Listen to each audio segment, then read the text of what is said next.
Selamat sore, Bapak, Ibu, dan adik-adik mahasiswa peserta PBL 1. Alhamdulillah, sore ini kita bisa melanjutkan materi kita yang kemarin sempat terputus ya. Semoga hari ini bisa lancar ya, meskipun sudah sore. Semoga masih tetap semangat teman-teman yang baru pulang kerja ya. Masih tak bisa menerima dengan baik karena ini kegiatan materi yang sangat penting ya, cukup penting karena untuk pengambilan data primer di lapangan. Baik, tidak berlama-lama mungkin saya langsung menyerahkan ke Pak Abdur Ridho untuk melanjutkan materi kita yang kemarin sempat terputus. Kepada Bapak Abdur Ridho, disilakan Bapak. Oke, makasih Bu Rohmah. Bismillahirrahmanirrahim. Assalamualaikum warahmatullahi wabarakatuh.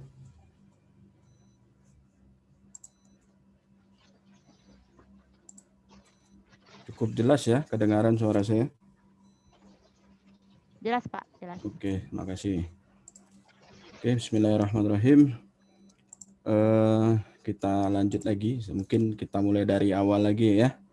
Untuk pembahasan materi ini, khawatir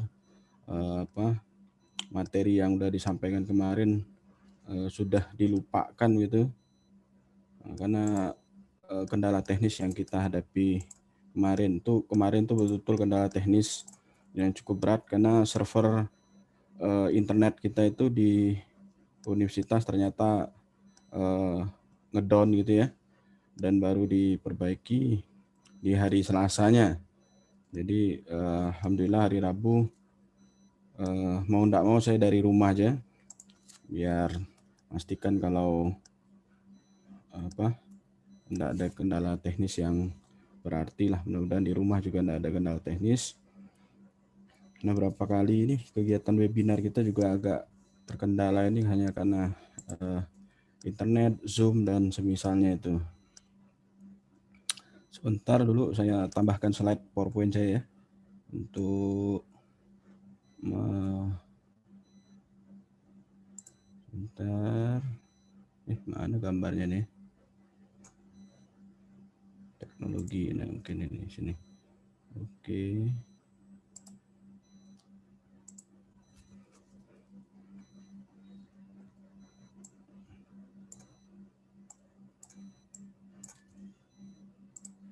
Tadi ya, sabar. Ini saya tambahin dulu biar nanti saya kasih PowerPoint-nya juga. Udah saya siapin PowerPoint-nya. Mungkin kalau ini direkam, Anton direkam enggak nih ya? Halo Anton. Mudah-mudahan direkam ini, jadi nanti bisa diulang-ulang sendiri di rumah.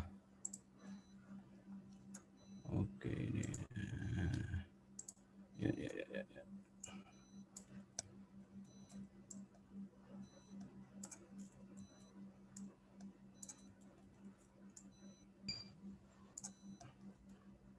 Dikit lagi.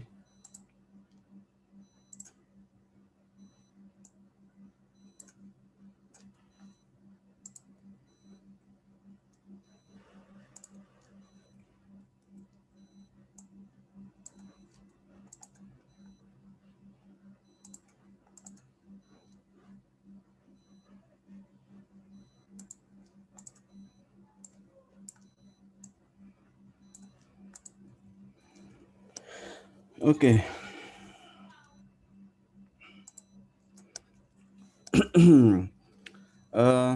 Saya share screen ya.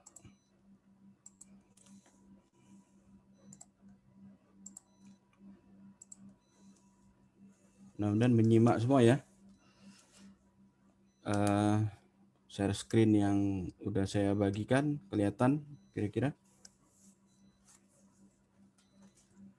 Kelihatan Pak. Alhamdulillah. Oh, ada Pak Idris ternyata. Udah pulang kerja Pak? Ini masih Alhamdulillah Pak, udah pulang nih Pak. ya. Dan alhamdulillah sinyal bagus. Alhamdulillah. Oke.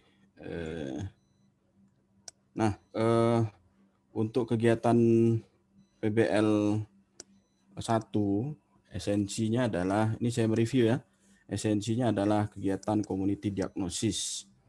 Nah, perlu diingat kembali bahwa kegiatan community diagnosis itu ya secara umum terbagi menjadi 2 tahap.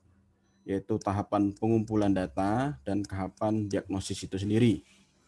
Nah, tahapan pengumpulan data dan tahapan diagnosis itu sendiri. Nah, Anda bisa membayangkannya seperti kegiatan diagnosis yang dilakukan oleh dokter. Jadi dokter sebelum melakukan diagnosis kan dia mengumpulkan data-data ya, apakah lewat pemeriksaan fisik, dia juga mengajukan sejumlah pertanyaan kepada pasiennya, kemudian dia juga membaca hasil-hasil pemeriksaan laboratorium ataupun pemeriksaan penunjang lainnya. Nah, dari informasi yang telah dia kumpulkan, kemudian barulah dia menganalisis lebih lanjut kira-kira apa penyakit yang dialami oleh pasien yang sedang di hadapannya begitu. Nah, hal yang sama juga kita lakukan di dalam kegiatan PBL 1 kali ini.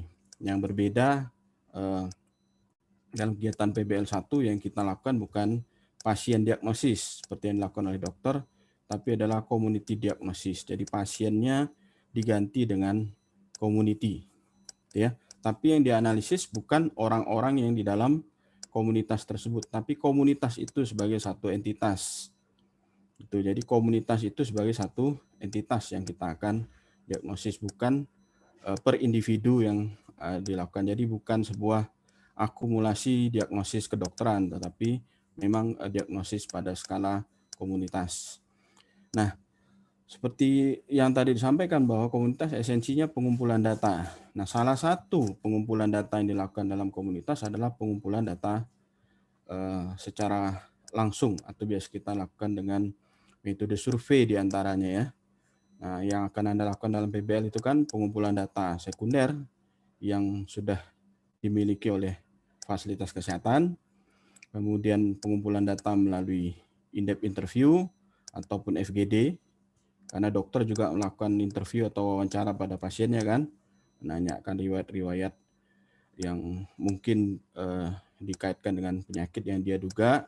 Nah, kita juga melakukan hal yang sama tetapi dalam jumlah yang lebih banyak, yaitu pada komunitas, dan kita juga mengumpulkan data melalui survei. Nah, survei yang kita lakukan, jadi ini mengkaitkan dengan materi kita kali ini.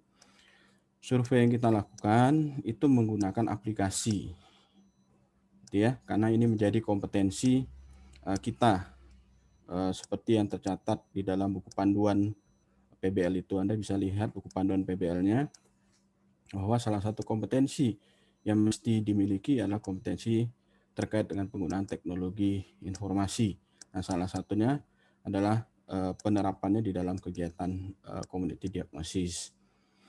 Nah, teknologi informasi yang coba kita gunakan, karena ini cukup murah gitu ya, dan cukup memfasilitasi kegiatan community diagnosis kita, yaitu berbasis aplikasi Kobo Collect dan Kobo Toolbox, ya.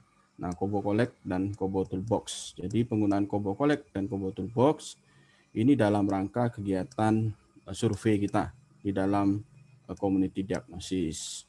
Oke, nah apa aja fasilitas yang dibutuhkan?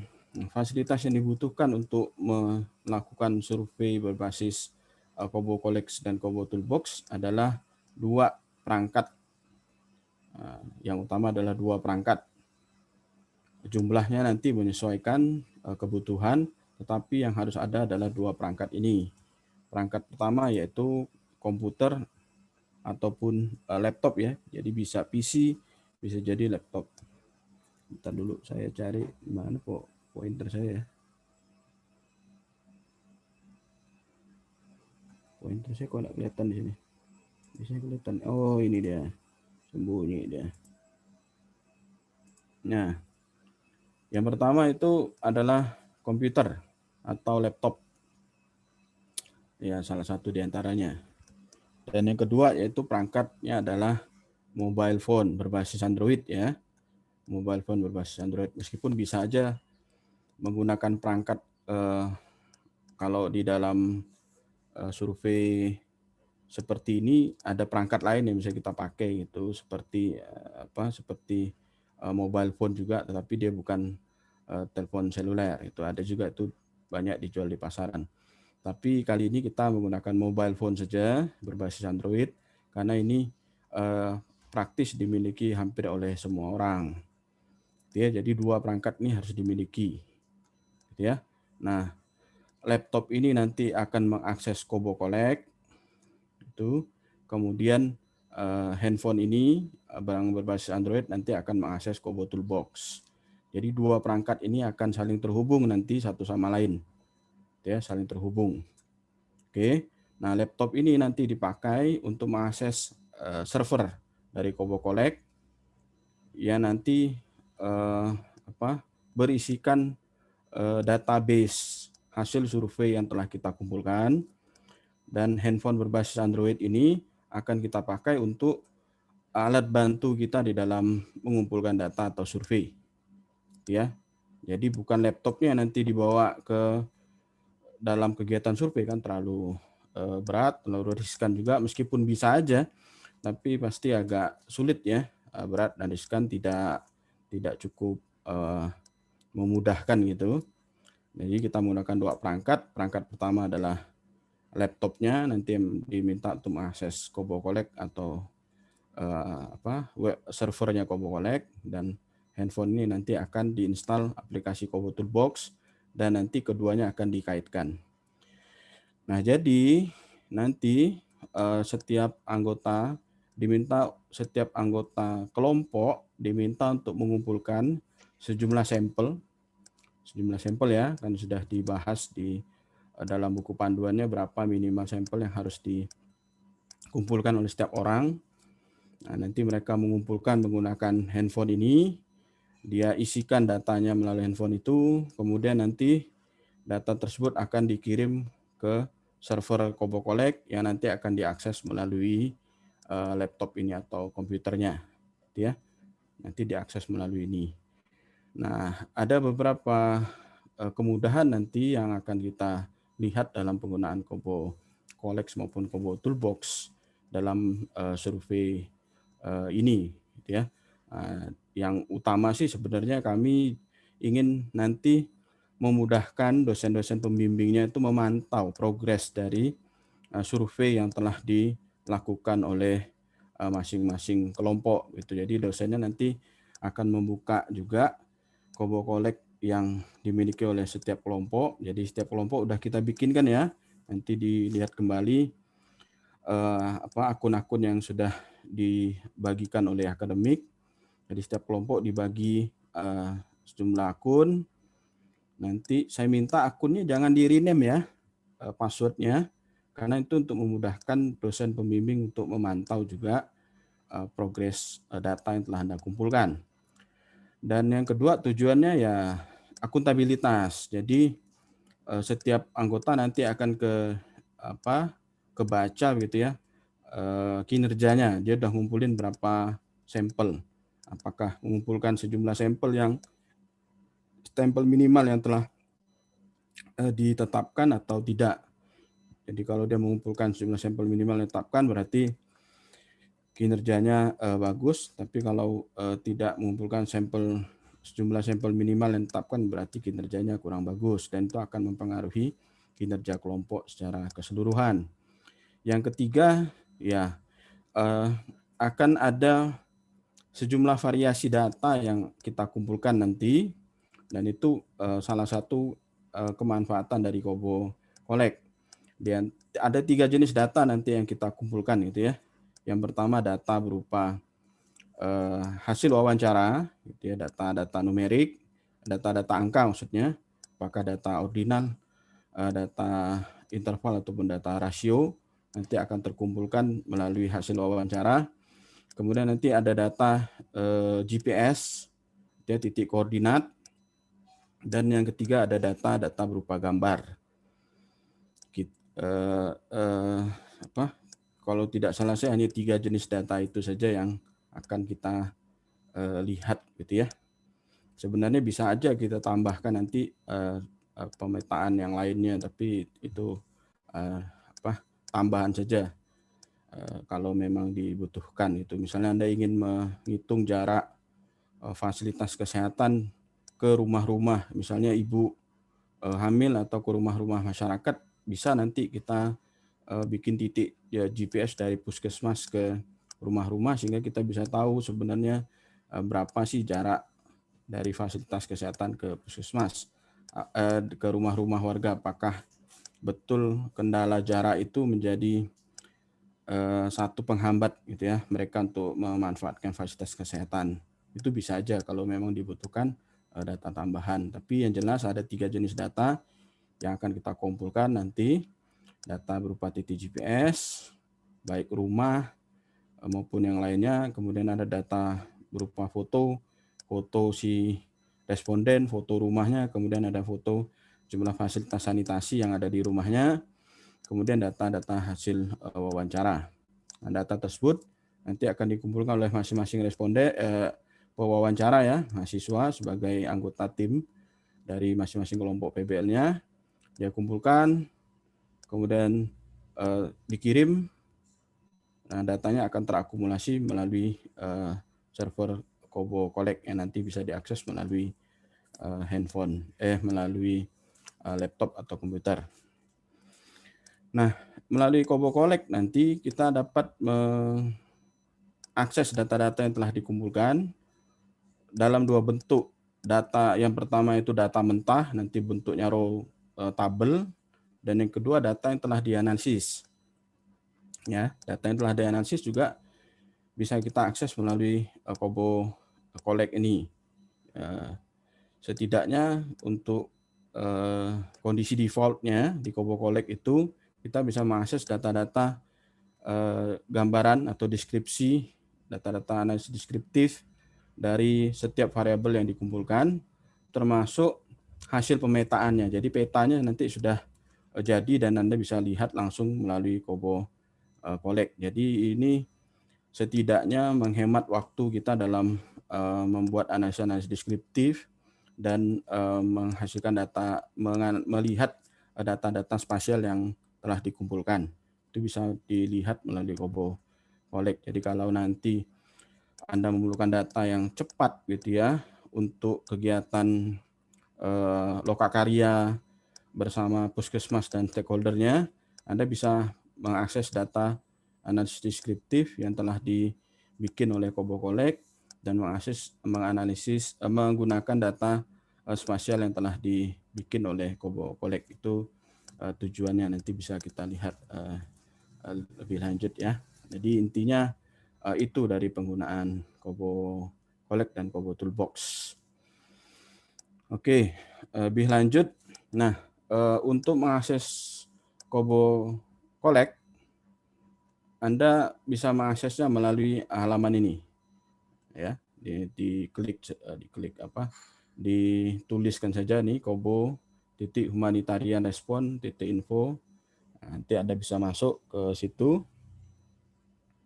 Nanti baru kita masuk ke halaman isinya. Ya, jangan lupa diisikan di sini adalah username dan password. Mungkin kita langsung saja ya. Kita coba. Sebentar.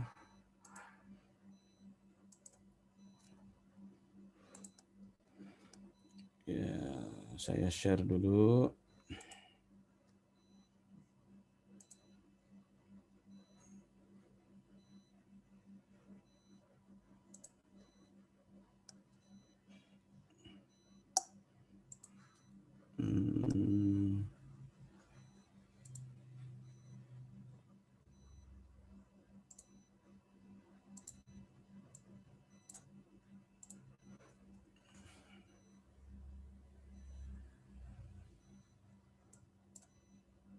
Ya.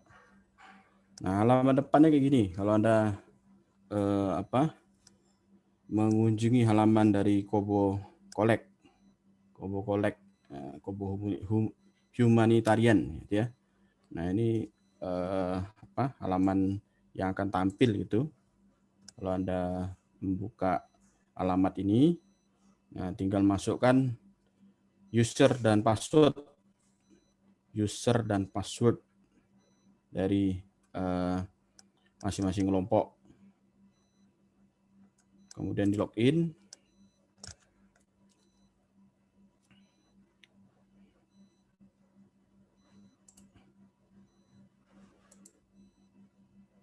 Di login ya. Login. Nah, tampilannya akan seperti ini kurang lebih. Nah, seperti yang saya sampaikan sebelumnya, nah, ini kan tampilannya sedikit berbeda antara tampilan di tempat Anda dan tampilan di tempat saya, karena tempat saya ini sudah digunakan beberapa tahun sebelumnya, jadi sudah dikembangkan beberapa kuesioner di sini. Nah, yang ada pada Anda itu tampilannya adalah kuesioner yang ini, judulnya Survei Derajat Kesehatan Komunitas dalam kurung PBL Kesmas 2021. Tampilannya seperti itu ya. Oke. Nah, kemarin sudah kita confirm sepertinya semua kelompok, sepertinya semua kelompok itu sudah mendapatkan kuesioner yang kami kembangkan dan kami bagikan. Sepertinya nih. Nah, mungkin saya confirm sekali lagi, apakah ada kelompok yang belum mendapatkan kuesioner ini? Nah, silakan disampaikan sekarang.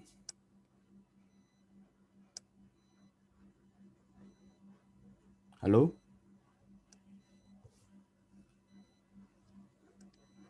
Tidak ada suaranya nih. Halo? Sudah dapat, Oh, Pak. ya. Oke. Saya perlu memastikan orangnya tidur apa enggak. Jangan pula saya orangnya tidur. Oke. Sip. Sudah dapat semua berarti tidak ada masalah ya. Nah, kemudian langkah berikutnya yang kita lakukan adalah mengcloning. Jadi di clone ada tulisan ada menu clone di sisi kanan dari kuesioner tersebut. Di sini kan ada kolom name, kemudian ada kolom share by, ada kolom created, ada kolom last modified. Nah, kalau Anda arahkan kursor Anda ke bawah kolom last modified itu, Anda akan melihat beberapa menu di situ ya. Edit, text, kemudian share, kemudian ada clone. Gitu ya. Dan more action. Nah, Anda klik aja yang clone. Di cloning. Di kuesioner ini di cloning. Di cloning, klik aja cloning. Nanti ada tulisan clone of survei derajat kesehatan. Nah, pasti akan ketulis kayak begitu. Oke, kemudian diklik OK. Gitu ya. Nah, kenapa harus di cloning? Nah, ini sebagai tambahan informasi saja. Kalau Anda ingin membuat survei, kemudian di dalam membuat survei skala besar gitu ya, di dalam struktur tim survei Anda itu Anda bagi ada apa istilah penanggung jawab lapangan atau koordinator lapangan. Nah, Anda bisa manfaatkan fasilitas ini untuk memfungsikan koordinator lapangan. Nah, gitu. Jadi kalau kita bikin survei skala besar, kita posisikan koordinator lapangan. Jadi koordinator lapangan nanti yang akan mengadmisi gitu ya, atau istilahnya yang akan menentukan apakah data yang dikirim oleh anak buahnya itu sudah layak atau belum dari sisi kualitas data. Udah layak, nanti dia okekan, baru datanya terkirim ke dalam satu server. Itu kalau kegiatannya seperti itu, Anda tidak perlu cloning, karena datanya nanti akan terkirim dalam satu server. Tapi untuk kegiatan PBL kali ini, datanya tidak perlu dikirim ke saya. Datanya cukup diolah oleh masing-masing kelompok. Nah, kalau datanya ingin dikelola oleh masing-masing kelompok, maka Anda cloning. Gitu ya. Kalau tidak di-cloning, nanti datanya terkirim ke akun saya. Kalau terkirim akun saya, ada beberapa kelompok datanya terkirim ke akun saya, ya nanti akan panjang prosesnya untuk memilah lagi mana data yang akan Anda analisis, mana data yang akan dianalisis oleh kelompok yang lain, karena sudah bercampur jadi satu. Karena kegiatan ini kita anggap adalah survei independen masing-masing kelompok PBL, maka datanya tidak perlu dikirim menjadi satu. Jadi cukup datanya terkirim di masing-masing akun kelompok gitu ya. Nah, makanya harus di cloning. Oke, mudah-mudahan bisa dipahami. Tapi sekali lagi kalau Anda memang ingin membuat survei skala besar, misalnya skala kabupaten, kemudian di setiap kecamatan Anda tempatkan satu orang koordinator lapangan gitu, ya Anda bikinkan akun setiap koordinator lapangan. Nanti koordinator lapangan dikasih tugas untuk memvalidasi data-data yang masuk ke akun dia yang dikirimkan oleh masing-masing anggota timnya. Nah, nanti data yang divalidasi baru terkirim ke server utama, gitu ya, ke akun utama, gitu ya. Oke, mudah-mudahan bisa dipahami. Sudah di cloning? Nah, pertanyaan saya sudah di cloning semuanya? Sudah, Pak. Alhamdulillah. Ya. Oke, sip. Sudah, Pak. Ya, sip. Sudah di cloning ya. Nah, berikutnya perlu juga saya menjelaskan isi kuesioner ini. Saya jelaskan isi kuesioner ini.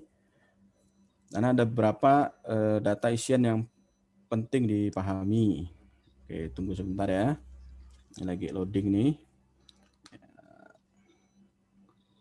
Saya harapkan kemarin di hari Senin, karena akunnya sudah dibagikan, kuesionernya sudah dibagikan, mudah-mudahan sudah dibuka-buka ya, sudah dilihat-lihat, kobo koleknya udah udah di otak-atik lah, dilihat-lihat gitu. Jadi jangan sampai gelagapan juga nanti di lapangan.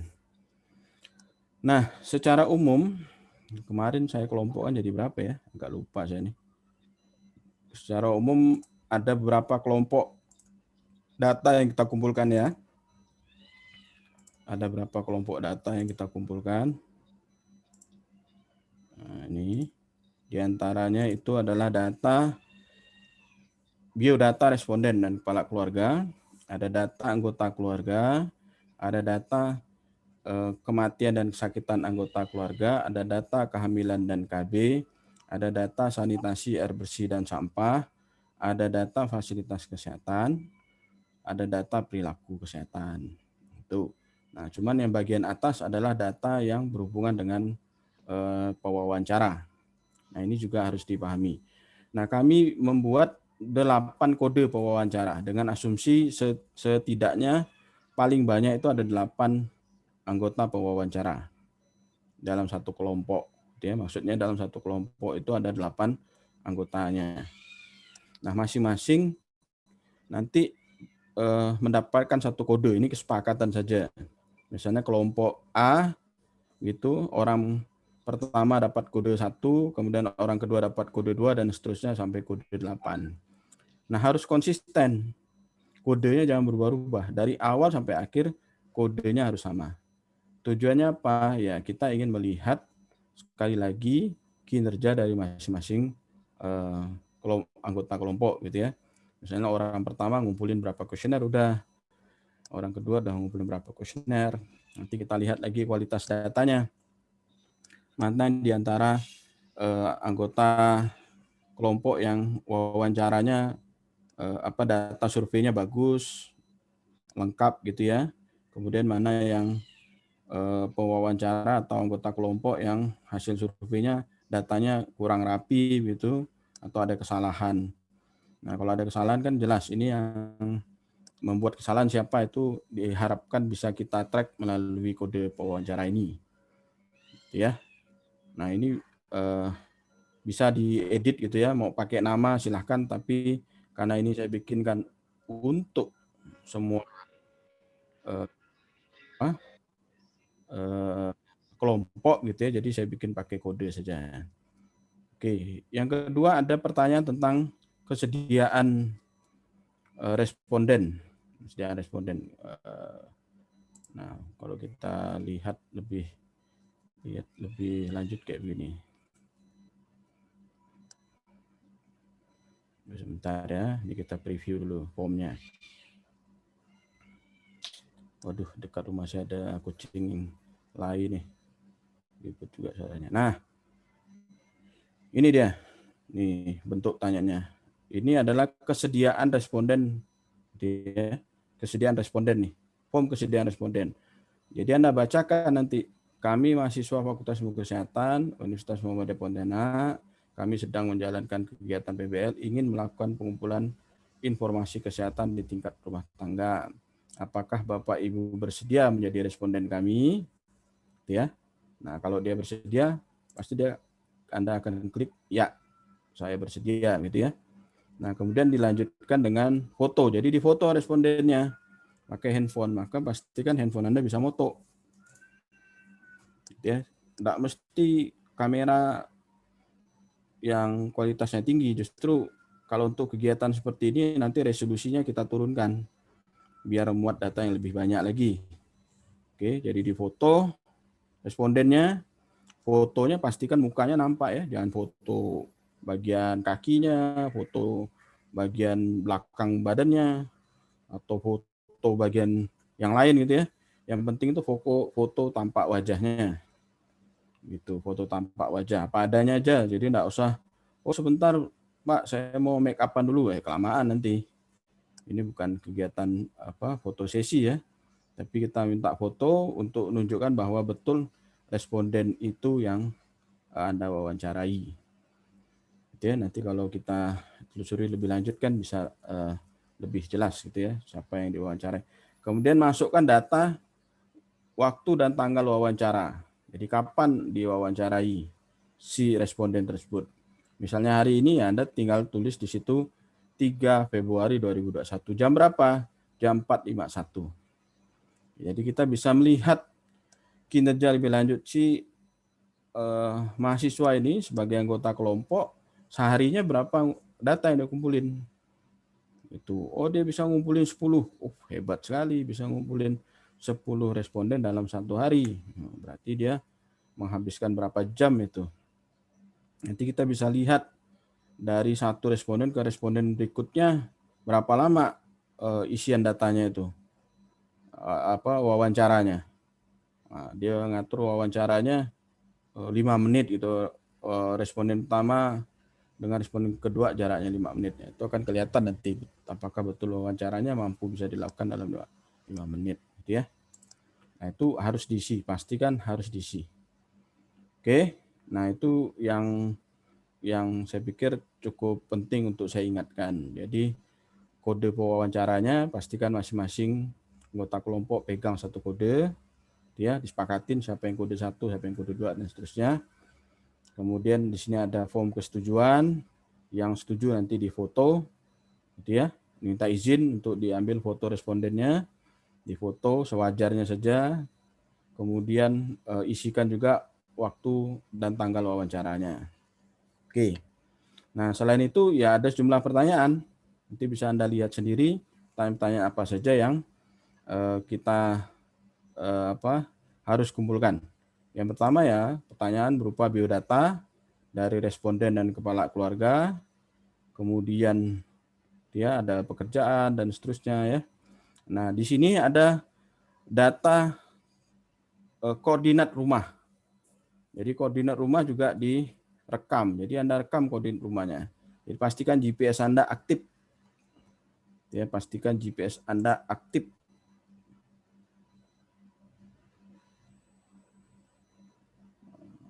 Gitu ya. Pastikan GPS Anda aktif. Jadi nah yang kedua pastikan GPS Anda divalidasi dulu. Oke, jadi divalidasi. Jadi handphonenya nanti divalidasi kalau bisa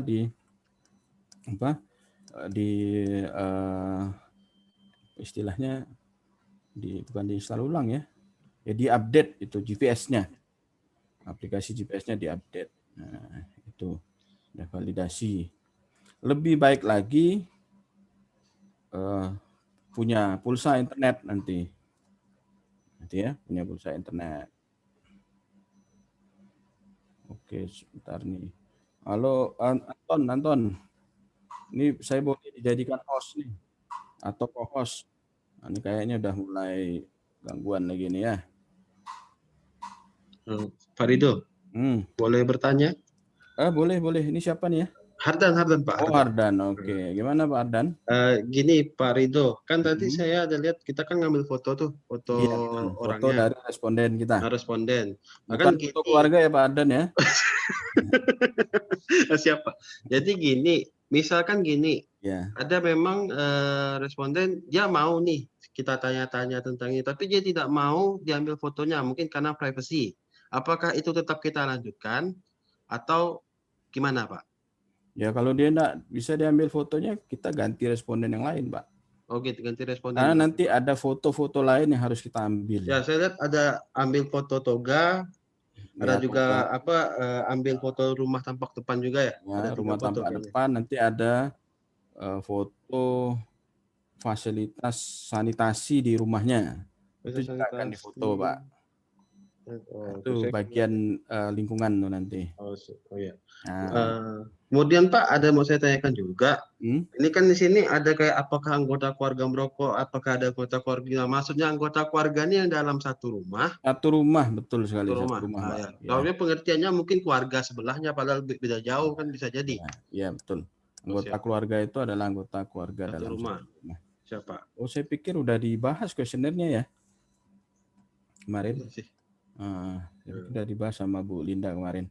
Oke, balik lagi ke sini ya. Nah, jadi pastikan HP-nya bisa merekam GPS. Ya. GPS-nya ini pengalaman saja.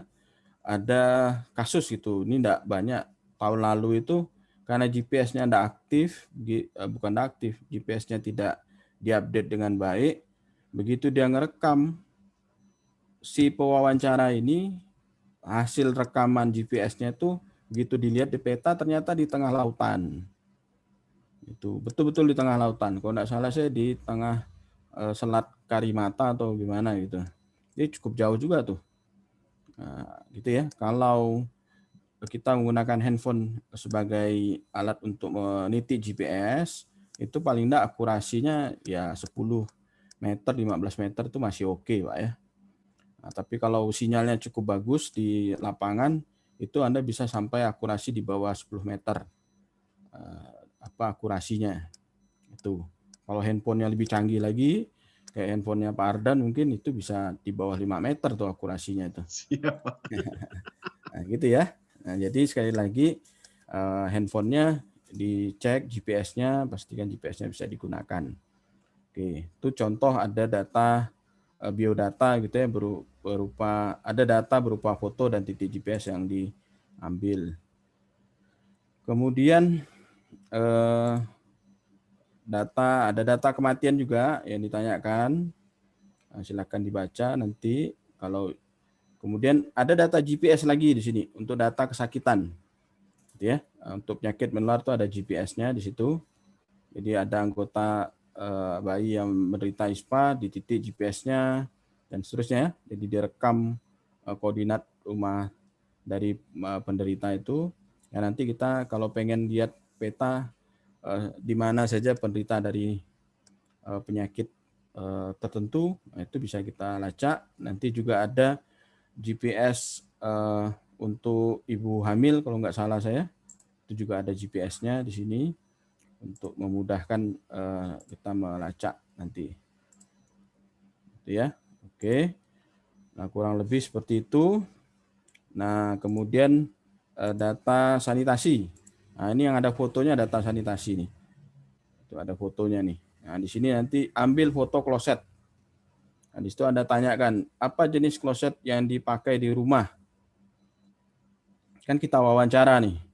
Nah, idealnya memang kalau dalam pengumpulan data, hal-hal yang berhubungan dengan sarana itu tidak cukup diwawancarai, tapi diobservasi.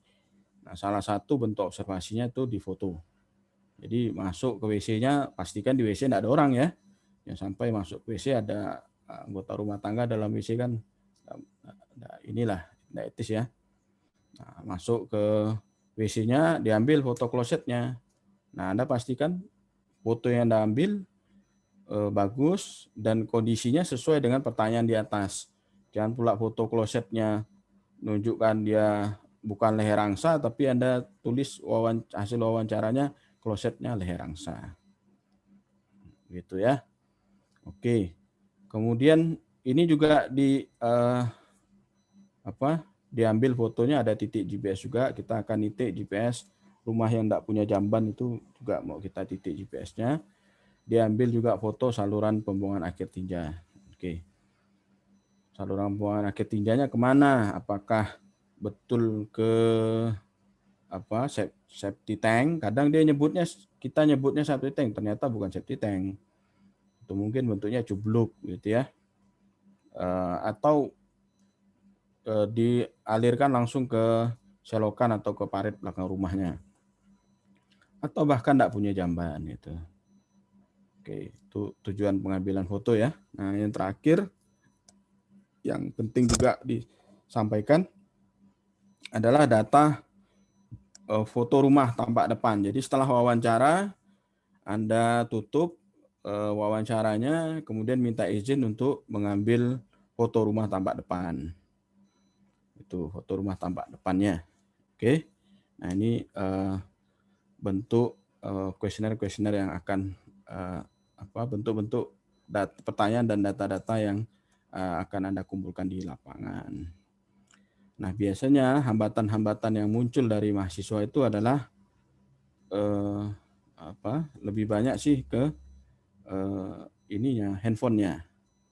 Nah, handphonenya itu lebih banyak sih ke handphonenya nih kendala yang dihadapin oleh mereka. Nah, pastikan memori Anda cukup gitu ya. Memori Anda cukup gitu untuk ngumpulin data. Karena nanti begini prinsipnya, data yang Anda kumpulkan nanti itu akan terekam dulu di handphone, nanti baru Anda kirimkan ketika ada sinyal. Jadi keunggulan dari Kobo Toolbox itu membantu kita mengumpulkan data menggunakan handphone, tetapi memudahkan kita untuk menyimpan data ketika sinyal internetnya nggak ada. Jadi Anda kirim datanya kalau udah dapat sinyal internet. Mungkin Anda nelusuri ke kampung gitu ya. Kebetulan sinyalnya nggak ada, nggak apa-apa, datanya bisa dikumpulkan karena dia akan tersimpan di memori handphone.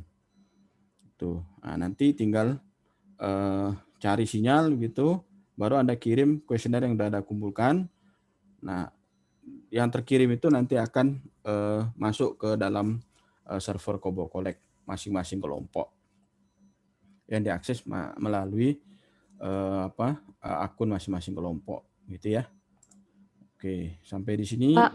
Oke, sampai sini siapa itu? Pak, berarti itu kan kita kan misalkan nggak ada sinyal tuh kan belum bisa ngirim. Nah, berarti kita save ini Ya, berarti belum dikirim ya, Pak ya? Betul Cuman sekali. nge-save aja kan? Ya, bahkan Anda bisa cek lagi data yang udah dikumpulkan melalui handphone Anda yang tersimpan tuh bisa dicek datanya. Ya, Ada bisa diedit lagi kan, Pak? Ada berapa data nih? Oh, saya udah ngumpulin 5. Itu ketahuan di situ. Oh, begitu nyampe ke posko kan? Oke, survei hari ini saya cukup 5 aja. Sampai ke posko ada sinyalnya, kemudian kirim. Nanti tinggal cek melalui laptopnya data yang sudah dikirim itu. Gitu ya. Nah, keunggulannya itu jadi bisa kita simpan dulu. Nah, yang berbeda dengan tahun lalu, kalau tahun lalu kita tidak pakai aplikasi Kobo Toolbox. Jadi hanya menggunakan link saja. Nah, memang mudah, tapi setelah kita evaluasi ternyata ada sejumlah handphone itu ada kendala. Kalau cuma hanya menggunakan link kuesionernya, tidak menggunakan aplikasi Kobo Toolbox. Kalau Kobo Toolbox saya nanti akan menyiapkan satu folder di handphone kita untuk penyimpanan kuesioner. Oke, seperti itu. Ada yang mau ditanyakan lagi sampai di sini? Oke, siapa itu? Marno, Pak. Oke, gimana, Pak? Ini Pak, untuk data kesakitan ini kan saya lihat ada koordinat juga ya Pak ya? Iya.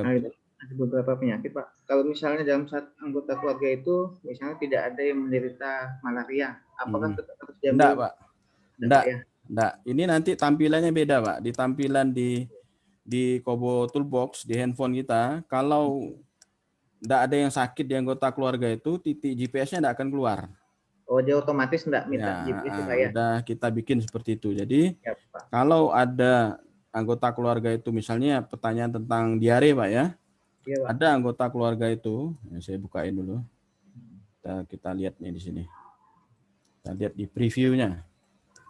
Jadi sebagai contoh untuk diare misalnya, kalau tidak ada anggota keluarga tersebut yang menderita diare, maka permintaan untuk membuat titik GPS untuk kasus diare tidak akan muncul, Pak.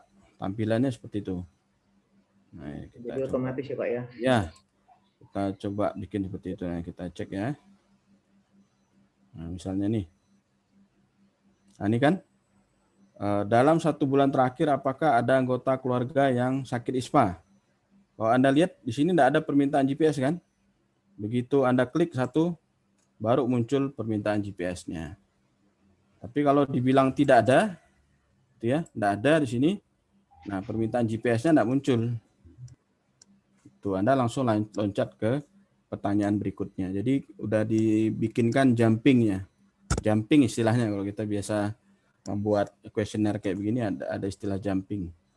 Lalu kalau prasyaratnya tidak dipenuhi, pertanyaan tersebut tidak akan muncul. Nah, maka tampilannya beda antara preview sama di editing kuesioner. Oke, gitu ya. Ya, siap Pak. Terima kasih Pak. Oke, yang lain mungkin? Mau nanya Pak Lukas nih Pak. Oh iya Pak Lukas, silakan Pak Lukas. Kalau umpama ada penyakit itu COVID gimana Pak? Tetap masuk atau tidak datanya Pak? Kalau COVID kita tidak masukkan Pak di sini pertanyaan itu. Nah, karena itu jadi kan udah ada standarnya Pak. Kalau untuk COVID Pak ya.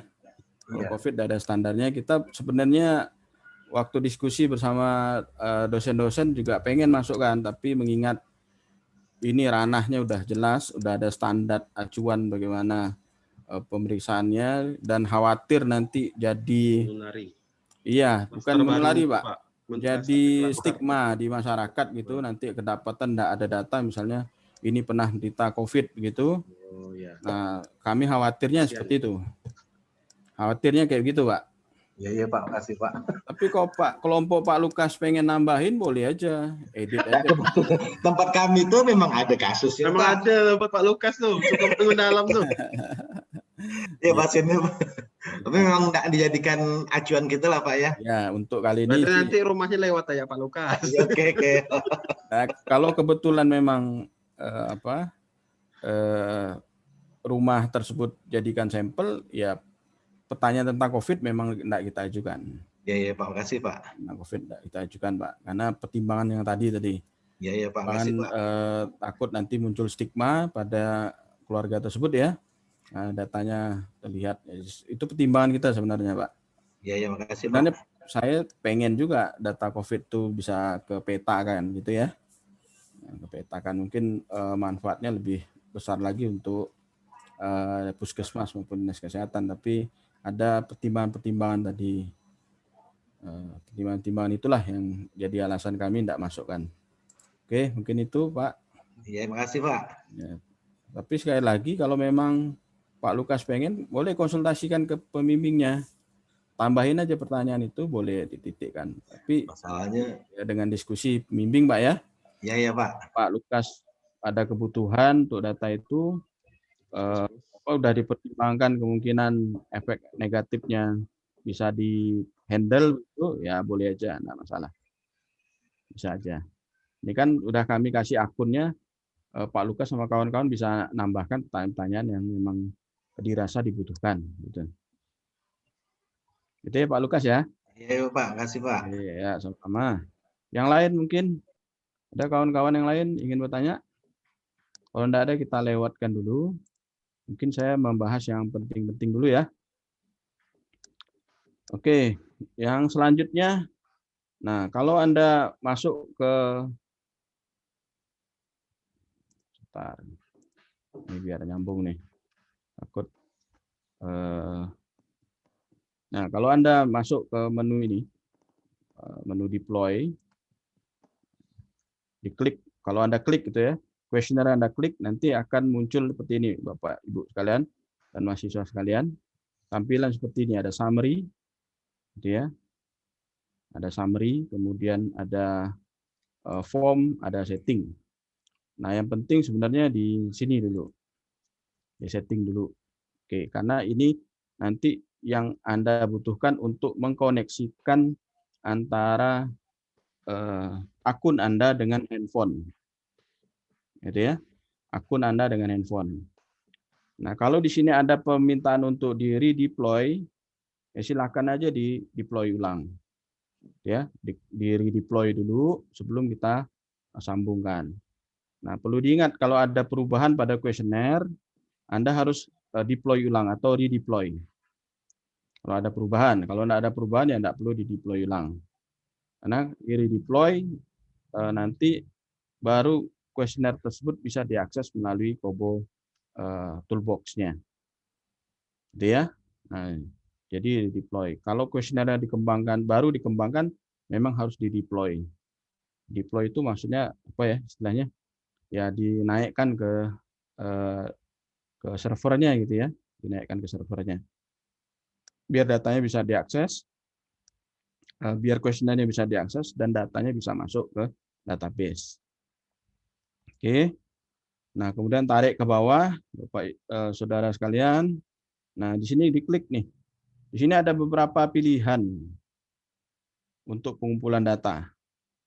Nah, tinggal klik di sini ada online, offline, multiple submission, ada online, multiple submission, ada only online single submission, dan lain-lain. Tidak perlu ditengok. Yang lain Anda perlu lihat itu yang bawah sekali. Android aplikasi. Gitu ya. Klik aja itu.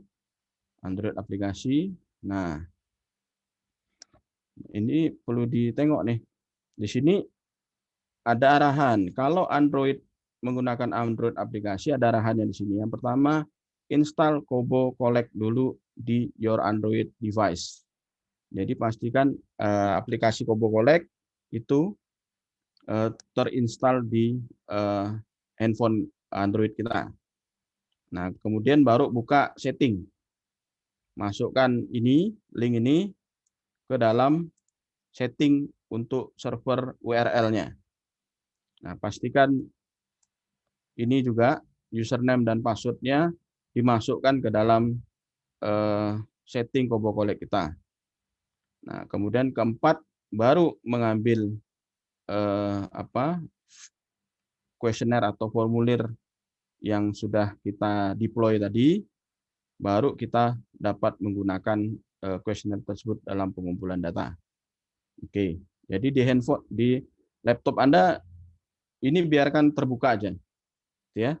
Baru kita koneksikan ke handphone. Oke. Nah, untuk mengkoneksikan ke handphone, yang pertama pastikan handphone Android-nya mengakses internet. Gitu ya. Pastikan handphone Android Anda mengakses internet. Jangan sampai tidak mengakses internet. Kalau tidak mengakses internet, ya kata orang Jawa, podo wae, tidak bisa digunakan. Gitu ya. Tidak bisa digunakan. Nah, kita akan coba mempraktekkan bagaimana mengkoneksikan handphone kita dengan Kobo Toolbox yang ada di laptop kita nih. Akun Kobo Toolbox yang sudah kita miliki. Kita mau koneksikan nih. Ini tahapan ini tadi, install Kobo Collect di Android kita, kemudian mengedit menu setting, masukkan URL, user dan password dari akun kita, baru mengambil blank form-nya atau kuesionernya untuk digunakan dalam pengumpulan data. Kita coba praktekkan ya. Oke, coba dulu sebentar. Ini coba saya share dulu handphone saya. Coba saya share dulu di sini. Mudah-mudahan bisa kelihatan.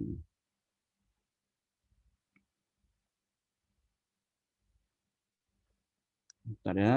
Ini coba saya koneksikan. Oke. Ya. Saya share dulu.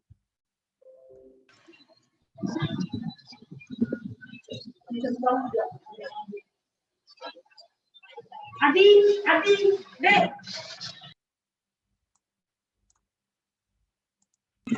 Ada yang niin.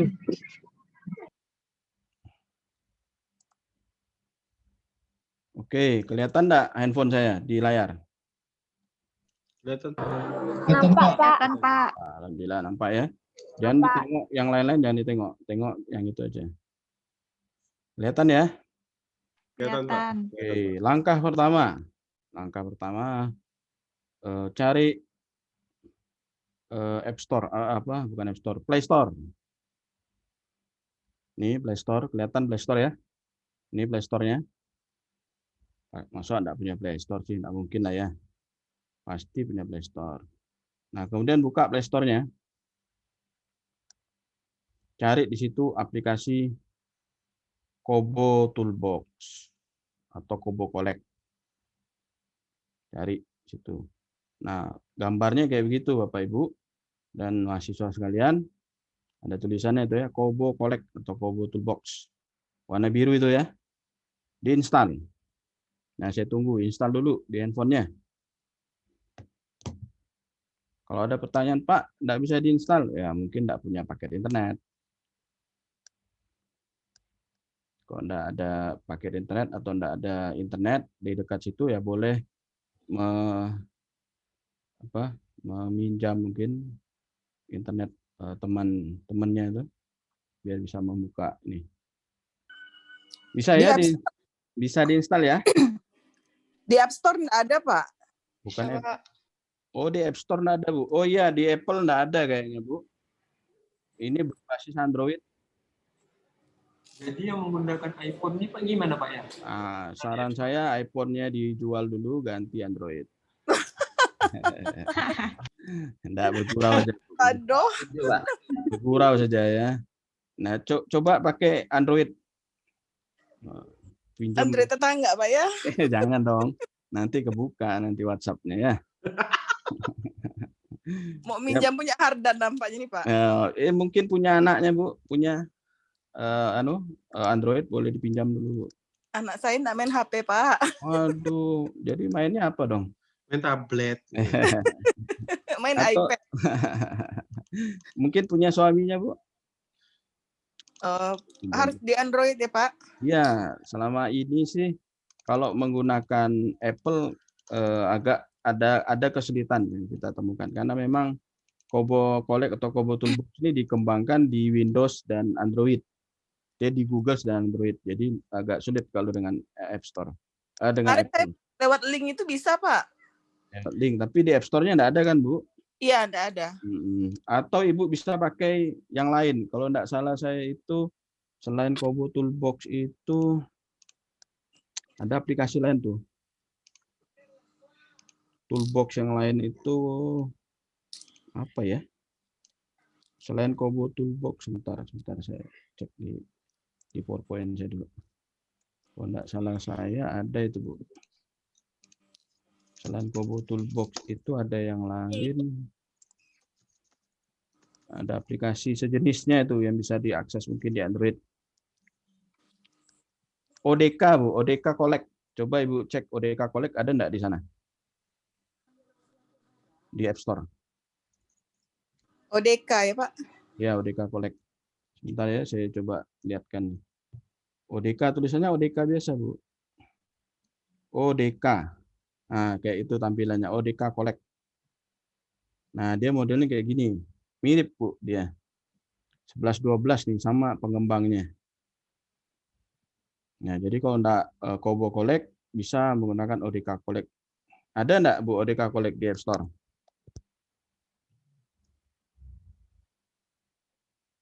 Oh, enggak di.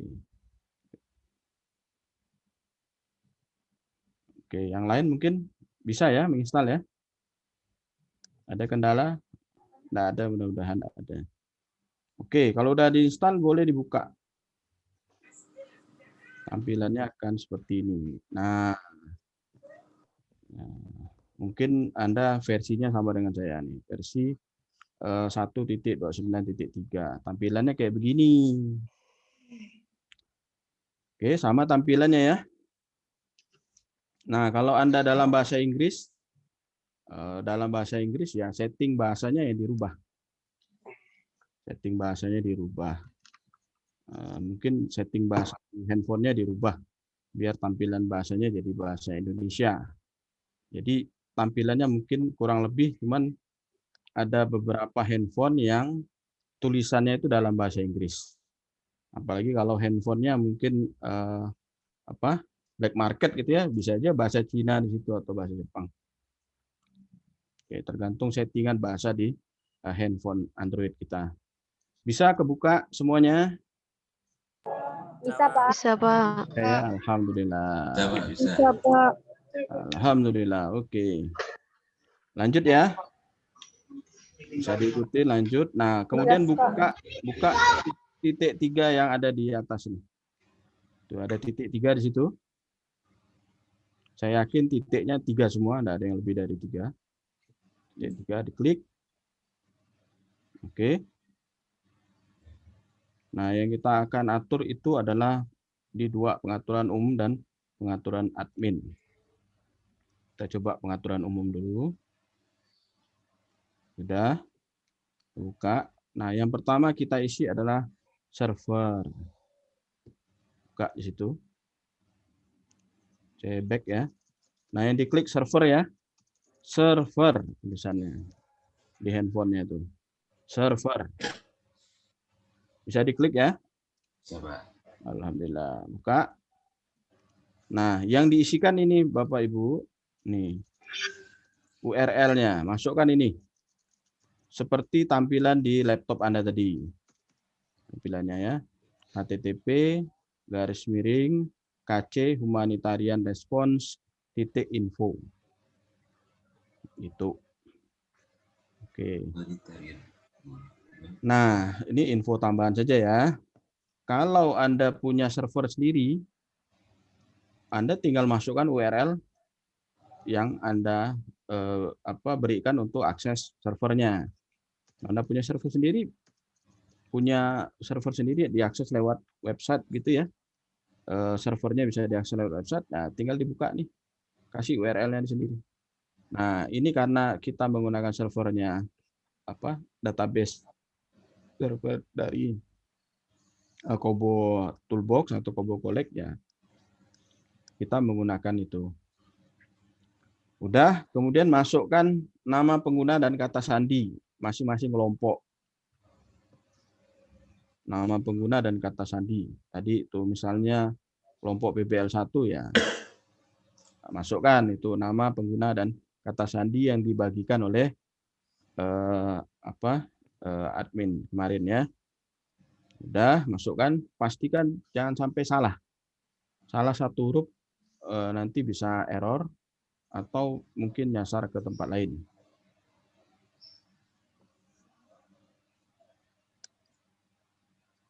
Sudah ya? Sudah. Nah, kemudian petanya enggak usah, kecuali Anda mau update peta tambahan. Nah, mungkin manajemen formulir itu penting juga, manajemen formulir. Nah, ini kondisi default-nya. Kalau Anda ingin mengambil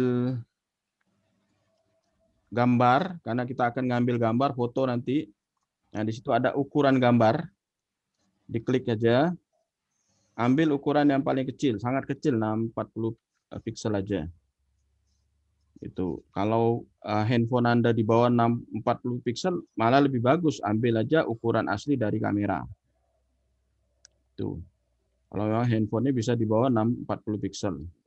Tujuannya apa? Biar memorinya nggak kepenuhan nanti. Jadi kita kirim saja dengan simpan saja dengan piksel yang paling rendah. Itu alasan pertama. Yang kedua, ya biar ngirimnya nggak habis-habisin data juga. Gitu ya. Sekali lagi kalau pikselnya piksel handphone Anda bisa lebih dari di bawah 60 ya pakai piksel ukuran kamera bawaan saja. Sudah diklik, kemudian keluar lagi karena kita tidak ngambil video atau yang lain, ya tidak perlu diurus yang lain. Kembali ke awal. Boleh dibuka-buka yang lain, pengen buka identitas yang lain boleh. Tuh, kalau enggak balik aja ke halaman awal. Ya. Pengaturan admin. Oh, kayaknya enggak ada yang penting di pengaturan admin. Oke. Sudah? Ada pertanyaan dulu sampai di sini? Saudara-saudara sekalian? Mohon maaf Pak, itu di ngatur kameranya tadi di mana Pak? Pengatur kameranya saya ulangi ya. Buka menu, kemudian pengaturan umum, kemudian di manajemen formulir. Nah, kemudian turun ke bawah, ada ukuran gambar di situ. Video resolusi. Nah, ukuran gambarnya. Karena kita tidak ngambil video, Pak. Kalau ngambil video resolusi tingginya dicentangnya dibuang aja. Tapi kalau untuk foto yang ukuran gambar, tulisannya itu ya, ini yang ini nih. Nah, diklik. Nah, kemudian saran saya dipilih pixel yang paling kecil. 640 pixel, biar memorinya nggak habis. Tapi tadi kalau handphone Anda punya ukuran asli, ukuran gambar yang dihasilkan lebih kecil dari 640, saran saya pakai yang itu aja. Pakai ukuran asli kalau memang di bawah 640 ya. Tapi kalau karena handphonenya mungkin handphone mahal kan, jadi pasti di atas 640. Jadi pilih yang sangat kecil aja. Sudah, kemudian klik kembali lagi. Nah, kembali ke halaman utama. Oke, sampai di sini. Silahkan. Ada pertanyaan lagi? Cukup jelas ya? Halo? Alhamdulillah. Kita lanjut nih. Ya, ini kita lanjut biar cepat sebelum maghrib kalau bisa udah selesai nih. Oke, berikutnya langkah kita adalah unduh formulir kosong. Nah, kalau Anda sudah terkoneksi ke server, kemungkinan Anda bisa mengunduh formulir kosong. Klik aja unduh formulir kosong. Nah, dia akan menghubung ke server. Pasti nanti akan ada ini. Kuesioner ini. Survei derajat kesehatan komunitas PBL 2021 akan kelihatan di situ. Kelihatan enggak? Ya, Pak. Nah, kelihatan kan yang lain? Bagaimana? Kelihatan, Pak. Yang lain? Kelihatan Pak. Oke. Kelihatan Pak. Nah, pastikan dicentang di situ. Sudah dicentang, kemudian klik unduh terpilih. Klik unduh terpilih. Nah, sudah diklik, kemudian Anda kembali ke... Halo Pak. Pak, saya tampilannya beda Pak. Kok bisa? Ini GPS demo form sama household demographic survey. Ya, itu kemungkinan servernya belum terkoneksi. Dicek kembali ke menu pengaturan umum. Nah, Servernya kopi yang mana ya Pak? servernya kopi yang di halaman Kobo Collect yang dibuka di awal tadi. Oh iya Pak. Nah, itu. Copy dari situ. Nah, kemudian nama pengguna dan nama sandinya sama dengan nama akun yang sudah dibagikan sama admin kemarin. Oke. Kalau sama, insya Allah pasti waktu unduh formulir, kuesioner itu akan muncul di sini. Survei derajat kesehatan komunitas itu akan. Kemudian centangnya jangan lupa diklik. Nah, klik aja, ini karena tampilan saya ya agak beda sedikit. Nah, kemudian diklik di situ. Nah, sudah Anda unduh, nanti balik ke halaman utama. Nah, kalau sudah diunduh, baru kita bisa mengisi formulir tersebut. Gitu ya. Kalau sudah Anda unduh formulir kosongnya, baru kita bisa isi formulir kosongnya. Nah, Anda akan menggunakan menu ini, hampir semua ini akan digunakan. Mungkin yang jarang digunakan adalah hapus formulir tersimpan, ya mungkin yang akan jarang digunakan ya. Kalau Anda hapus berarti Anda harus download ulang. Nah, kalau ada perubahan, Anda harus unduh ulang, tapi memuat kembali nanti, bukan unduh kuesioner. Memuat kembali itu refresh gitu ya. Nah, kalau sudah terdownload, baru Anda bisa gunakan formulir yang atas, menu yang atas nih. Isi formulir kosong. Anda silakan klik. Oh, ini saya belum download ternyata.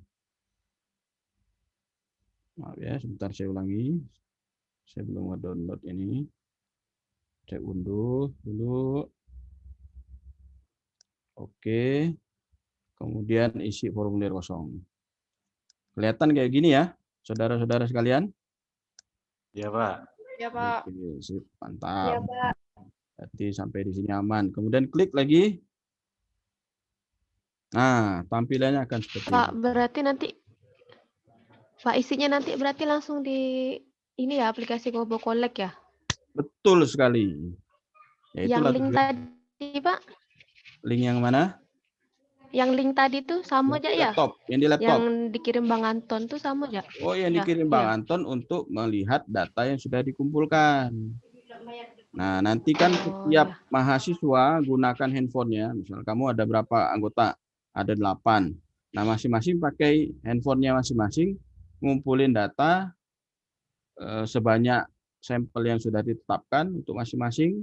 Kemudian nanti dikirim, akumulasi data yang sudah dikirim oleh semua anggota kelompok itu baru Anda akses lewat akun yang dikasih oleh admin tadi. Nanti kita lihat ya. Oke, semuanya bisa kebuka enggak? Seperti ini tampilannya. Bisa, Pak. Oke, bagus. Nah, boleh dicoba itu. Anda lihat di situ. Pak, Mirip ya. Iya. kita pakainya yang clone atau yang asli yang Bapak kasih ya?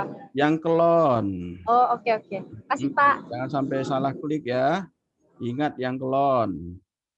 Kalau Anda salah klik nanti jadi berabe nih. Datanya nanti masuk ke akun saya semua. Jadi yang sekali lagi yang Anda gunakan URL-nya adalah yang clone. Ya, jangan sampai salah. Yang clone. Itu malahan saran saya yang asli saya bikin dan saya kirimkan kalau dihapus saja enggak apa-apa. Biar datanya enggak salah, enggak terkirim ke komputer saya, ke akun saya. Jadi kuesioner pertama yang saya kirim sudah di cloning, yang cloning Anda pakai, yang asli saya kirim boleh dihapus, enggak masalah. Biar dia enggak terkirim ke akun saya. Ingat ya. Nah, boleh dicoba nih, saudara-saudara sekalian. Tadi kode pewawancara, misalnya Pak Lukas disepakati kode pewawancaranya nomor 2 misalnya, klik 2. Terus geser Pak pakai jari kita ke kiri, set. Nah, itu kan, bacakan tuh, kami ini mahasiswa Fikes UM Pontianak sedang melakukan kegiatan PBL, ingin mengumpulkan informasi tentang kesehatan di rumah tangga. Apakah Bapak Ibu bisa menjadi respon? Bersedia. Oke. Kemudian geser lagi ke kiri. Nah, baru ambil foto. Ambil foto kan? Set. Ambil foto saya. Foto saya. Set. Sudah diambil fotonya. Nanti di situ ada coba ulang auto oke kan. Nah, sudah fotonya masuk. Kemudian geser lagi ke kiri. Pilih waktu dan tanggal wawancara. Klik pilih tanggal. Nah, itu kalau defaultnya pasti tanggal hari ini, Pak. Langsung aja oke kan. Pilih waktu.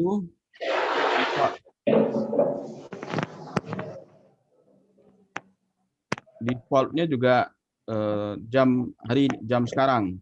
Oke kan saja.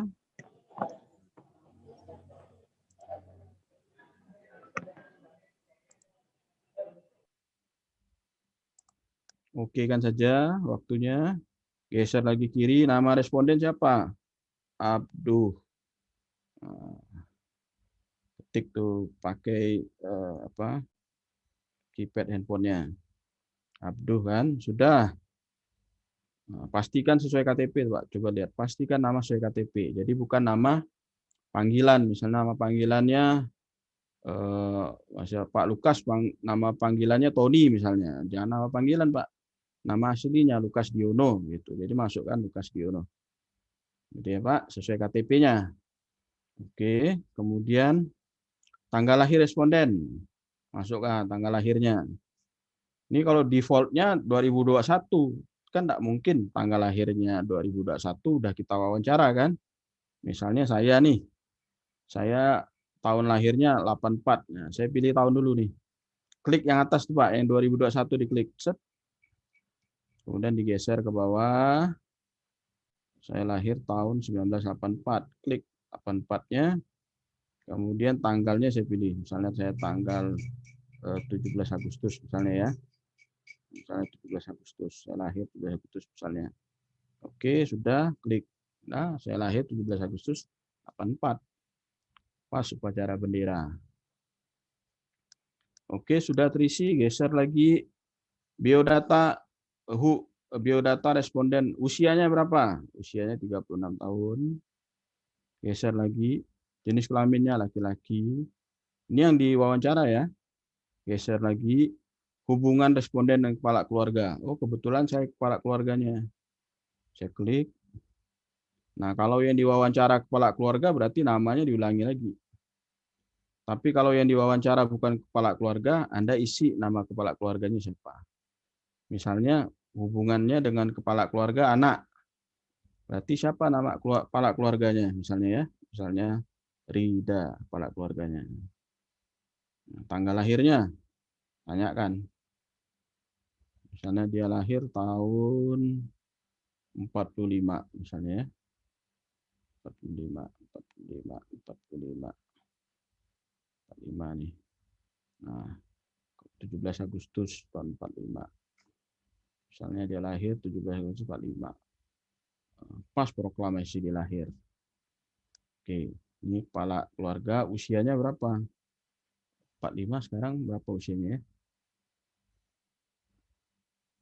Ya, mungkin 86 tahun. Oke, pekerjaannya apa? Si kepala keluarga nih. Oh, pekerjaannya adalah petani atau pekebun. Geser lagi. Pendidikannya, sekolah dasar. Geser lagi agamanya. Misalnya Konghucu misalnya. Geser lagi. Sukunya apa? Mana? Tionghoa. Misalnya ya. Geser lagi alamat rumah. Misalnya Palima, nih alamat rumah saya nih. Tuliskan nama jalan. Oh, nama jalan. Nama jalannya Tabrani. Nah, misalnya ya. Kemudian RT-nya, RT 12. RW-nya, RW 10. Misalnya nih. Geser lagi. Nama desanya, desa atau kelurahan. Palima. Geser lagi nama kecamatannya Pontianak Barat. Pontianak. Oke.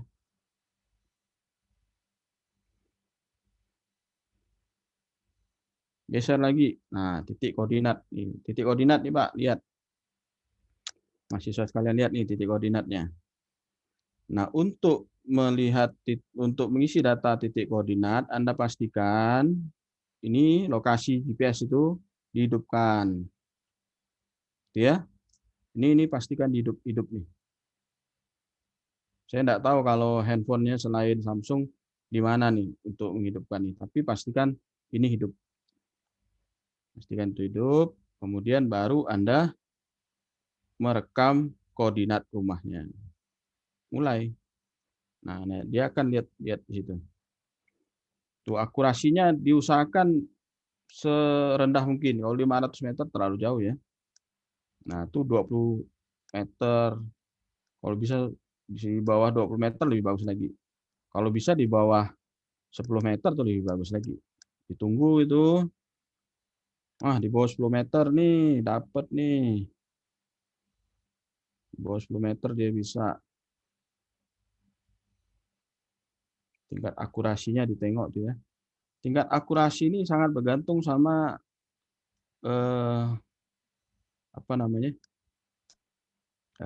sinyal juga nih. Kalau sinyalnya kuat, ya tingkat akurasi bisa di bawah 10 meter nih. Tingkat akurasi paling tinggi 7,5 meter. Simpan geopoint. Oke. Nah, sudah. Terus lanjut data yang lain. Diisi, silakan diisi ya. Silakan diisi datanya. Dicoba.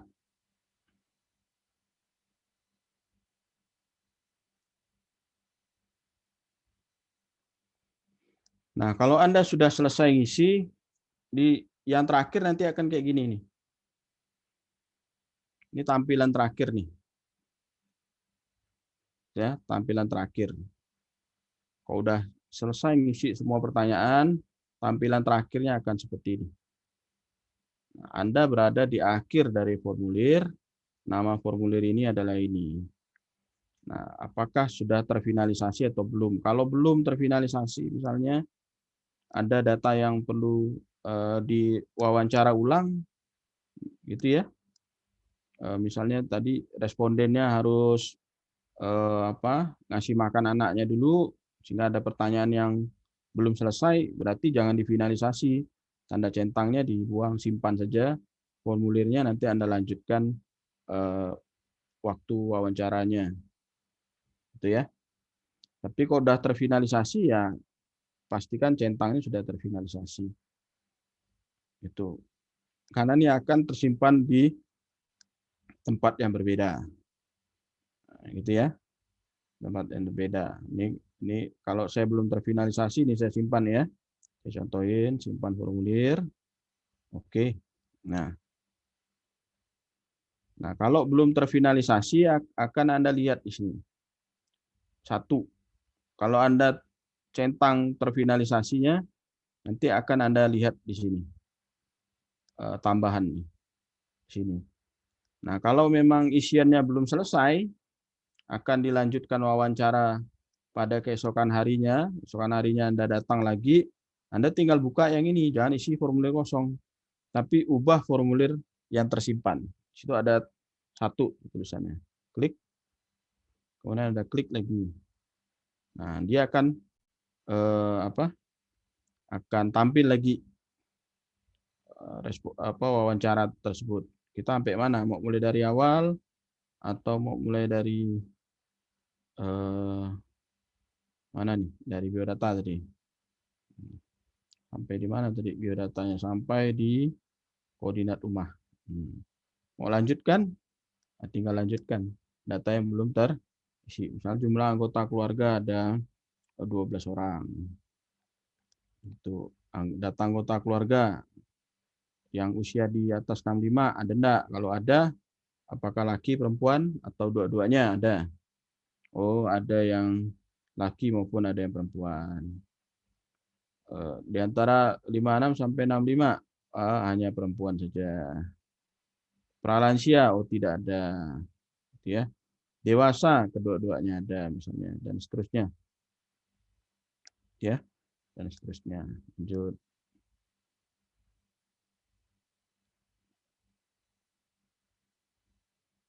Oke.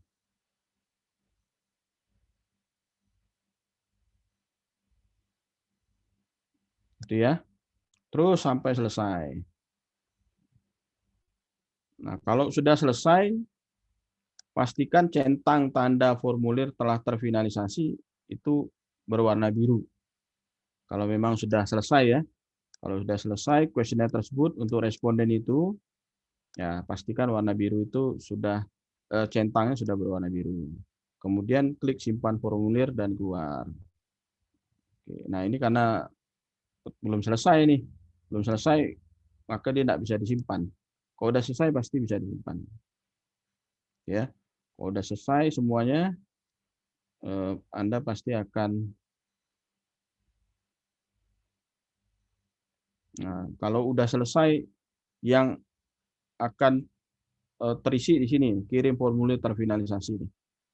Nah, ini akan nambah 1, 2, 3, 4, 5, sebanyak kuesioner yang sudah selesai Anda isi. Kalau Anda sudah isi 5, ya ini akan tertulis 5 di sini. Yang sudah final ya, yang sudah final itu berarti sudah terisi semua. Tidak ada yang diedit lagi. Nah, itu di sini. Itu. Kalau yang belum final berarti ada pertanyaan-pertanyaan yang belum dijawab, perlu disambung lagi wawancaranya. Yang terisi adalah yang nomor 2 ini. Oke, gitu ya. Ada pertanyaan sampai di sini?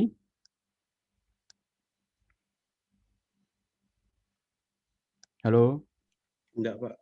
Enggak ada ya? Pak, itu kalau mau ngirim langsung itu klik kirim formulir ya? Kalau kirim langsung itu, kalau Anda kirim, dia akan masuk di sini. Di ini. Nah, kalau mau kirim formulir terfinalisasi. Jadi di sini akan terisi kuesioner. Misalnya Anda sudah mengisi 5 responden, akan muncul 5 responden di sini. Nah, mana yang mau Anda kirim? Anda tinggal klik, kemudian kirim. Baru dia masuk ke servernya. Kalau udah terkirim, dia akan lihat di sini. Yang menu yang di bawahnya. Nah, ini berarti formulir yang sudah terkirim. Ini udah terkirim nih. Ini contoh yang lama ya. Contoh yang lama. Tuh. Nah, Anda boleh coba dulu. Coba dulu isi sampai selesai. Anda simpan, pasti kalau sudah selesai Anda simpan, akan masuk di sini. Gitu ya.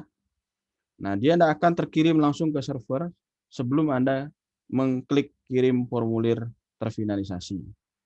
Nah, semua kuesionernya akan tersimpan dulu di dalam aplikasi ini. Nah, dia terbagi jadi 2, yang belum selesai diisi akan masuk ke yang bagian 2 ini, ubah formulir tersimpan.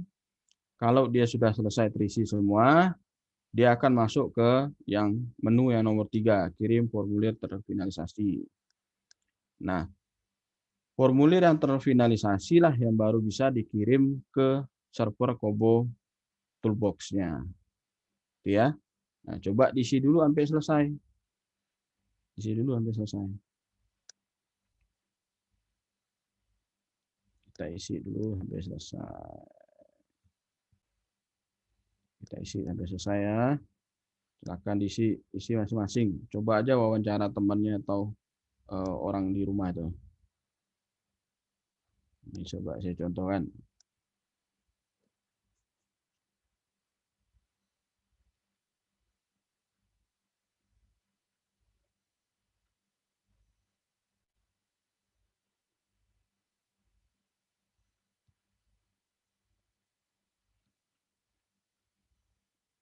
Oke, satu lagi tambahan. Kalau isiannya kayak begini ya. Nah, kalau menu pilihannya centangnya bulat, berarti Anda cuma bisa ngisi 1 jawaban ya. Tapi kalau pilihannya bentuknya peta, Anda bisa isi lebih dari 1 jawaban. Saya isi lebih dari 1 jawaban. Ini saya contohin. Misalnya ini, dalam 1 bulan terakhir apakah ada anggota keluarga yang sakit malaria? Oke, misalnya lebih dari 1 jawabannya ada nih. Ada yang lansia, ada yang anggota keluarga lain. Nah, bisa dipilih lebih dari 1. Tapi kalau yang pilihan opsinya itu di depannya bentuknya bulat, berarti Anda cuma bisa pilih 1 pilihan saja, tidak bisa lebih dari 1. Kalau ini bisa lebih dari 1. Mau pilih semuanya pun bisa. Gitu ya. Misalnya ini rekam koordinat. Pastikan akurasinya bisa sampai di bawah 20 meter, itu lebih bagus. Harus ditunggu, jangan langsung disimpan. Kalau langsung disimpan, akurasinya nanti tidak terlalu tinggi. Di atas 20 meter itu tidak bagus. Tidak bagus nanti rumahnya, kalau rumahnya berdekatan, seolah 1 rumah yang kita wawancarai.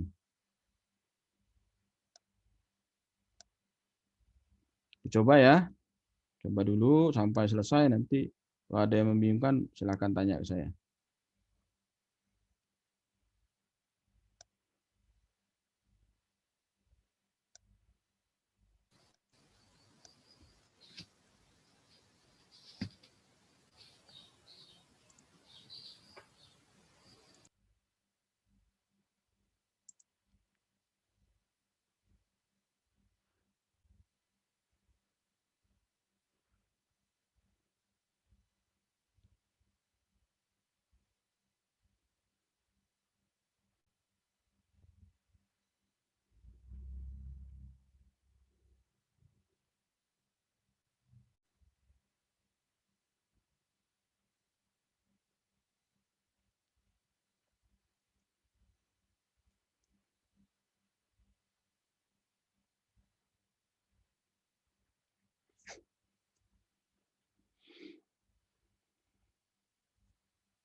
Sambil dicoba ya.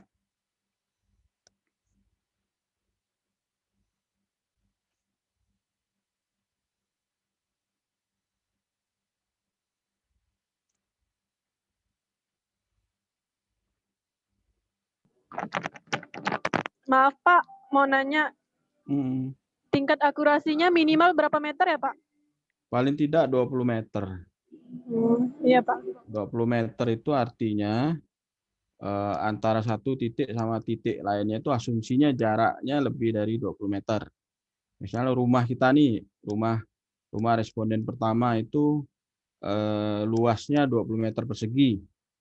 Gitu ya. Nah, ketika responden kedua adalah tetangganya, kalau akurasinya 30 meter, nanti seolah-olah responden kita itu rumahnya sama dengan responden kedua. Nah, itu yang dikhawatirkan ya. Nah, kalau bisa diusahakan di bawah 10 meter. Tapi ini tergantung lokasi juga nih ya. Ada lokasi yang bisa kalau di sekitaran Pontianak sih bisa di bawah 10 meter. Tapi kalau kabupaten lain saya enggak tahu ya, apakah bisa di bawah 10 meter apa enggak. Ya paling tidak 20 meter lah ya akurasinya.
Maaf Pak, saya mau nanya lagi. Oke. Misalnya kan kalau kita udah ngumpulkan datanya, misal ada 15 orang yang semua yang kita kumpulkan datanya tuh, udah selesai 15-nya sekali kirim bisa enggak Pak? Atau Bisa. satu-satu juga bisa Pak? Bisa, sekali kirim bisa. Nanti kan akan muncul 15 kuesioner itu. Dicentang aja 15-nya, nanti akan terkirim dia sekaligus. Cuman semakin banyak kuesioner terkirim sekaligus, ya biasanya dia butuh data lebih besar dan butuh waktu yang ekstra gitu ya, dibanding kalau kita ngirim kuesioner yang kita kirim tuh lebih sedikit. Baik Pak.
Nah, ini contoh yang sudah selesai nih. Sudah selesai nih ya, saya sudah selesai ngisi sebagai contoh saja. Nah, kalau sudah selesai semua pertanyaan Anda, semua pertanyaan dijawab atau terisi di satu responden, kemudian Anda pastikan warna biru ini tercentang. Centangnya itu berwarna biru. Kemudian simpan formulir dan keluar. Tik. Nah, dia akan tersimpan. Nah, Anda lihat nih. Nah, formulir yang sudah final, yang sudah selesai itu akan tersimpan di menu yang ketiga, yaitu kirim formulir terfinal. Kalau Anda rasa itu mau dikirim, sudah waktunya Anda klik. Nah, ini responden pertama nih. Kalau ada 10 responden yang Anda isi, nanti akan ada 10 macam kayak gini. Ke bawah dia. 1, 2, 3, 4, 5, 6, 7, 8, 9, 10. Mau dikirim semuanya sekaligus, ya centangnya Anda klik semuanya. Kalau yang mau dikirim satu aja, ya dicentang aja yang akan Anda kirim, gitu ya. Mau dikirim satu-satu, ya berarti centangnya dicentang satu-satu, kemudian dikirim. Nah, kebetulan yang diisi baru 1. Lihat di situ, saya centang, kemudian saya kirim data yang terpilih. Saya kirim nih. Kirim. Kemudian successful submission, berarti dia udah masuk ke data kita. Kita cek. Nah, lihat di sini. Lihat formulir yang terkirim udah bertambah jadi 7. Anda mau lihat formulir yang terkirim? Nah, salah satunya adalah ini. Mau lihat dilihat, bisa aja dilihat datanya. Oke, sampai di sini ada pertanyaan? Nah, kalau kita lanjut ya. Kita lanjut, kita lihat Kobo Toolbox kita. Apakah datanya udah masuk atau belum? Ini tampilan handphone saya tutup. Tampilan handphonenya saya tutup. Kemudian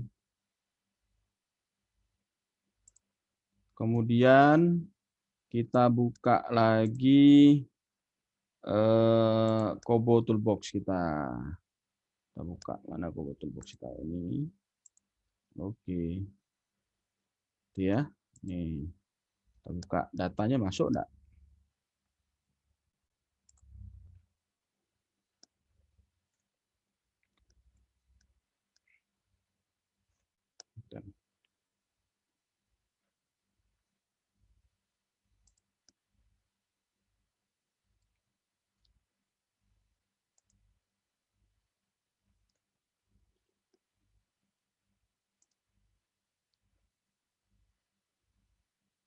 Ini saya refresh dulu. Lihat datanya apa, udah masuk atau belum. Nah, Anda lihat tuh. Datanya udah masuk nih kan. Ada 1 tuh. Submission 1. Mau dilihat, ya dilihat aja datanya. Klik. Nah, ini di sini ada menu data. Bisa dilihat ya. Halo? Halo, halo. Bisa, Pak. Oke. Ada Nah, Pak, ya. saya harus Iya, ngecek. Pak. Ada, Pak. Saya harus ngecek nih, jangan sampai saya ditinggal makan kan. Ada, Pak. Oke. Nah, kalau datanya udah submission dari handphone kita, akan kelihatan menu data akan muncul nih. Nah, tinggal ada klik di situ. Klik. Nah, tunggu sebentar. Nah, menunya akan kayak gini. Ada report, table, galeri, download, map. Nah, ada itu. Nah, kalau report ini yang sudah dianalisis secara deskriptif. Jadi semua pertanyaan akan terlihat di sini. Ini kebetulan baru 1 data nih frekuensinya nih. Jadi dia bikinkan dalam bentuk grafik maupun dalam bentuk tabel. Enak kan? Jadi kita tidak perlu analisis dengan Excel lagi atau SPSS. Ini udah ada tampilannya. Nah, kalau ada 10 nanti akan kelihatan di sini berapa persentase untuk masing-masing pertanyaan. Kalau datanya data data ordinal nominal, dia akan dianalisis dalam bentuk batang begini dan tabel frekuensi persentase terus sampai ke bawah. Ya. Nah, data mentahnya Anda bisa lihat di sini. Data mentahnya bisa lihat di sini.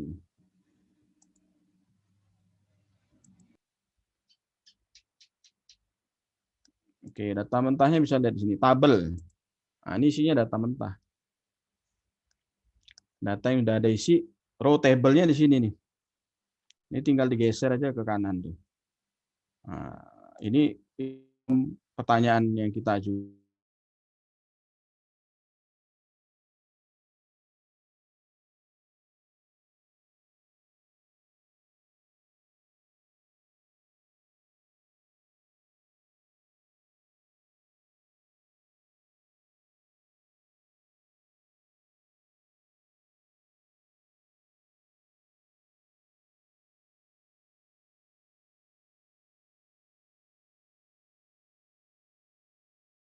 Bentar ya.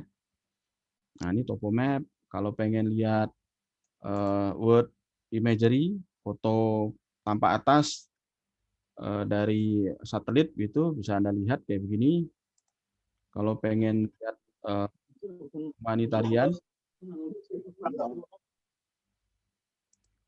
humanitarian, nih gini. Nah, terserah mau pilih yang mana. Kalau saya biasa pakai street map. Ini untuk ini bisa dicek di sini ya. Bisa dicek di sini. Untuk rekam koordinat. Kita bisa ganti yang lain. Kita pengen lihat tadi ada data untuk Ibu Hamid. Kita klik aja. Nah, jadi kita kita pilih kita mau lihat data yang mana, peta yang mana. Yang ada petanya itu kan cuma beberapa pertanyaan ya.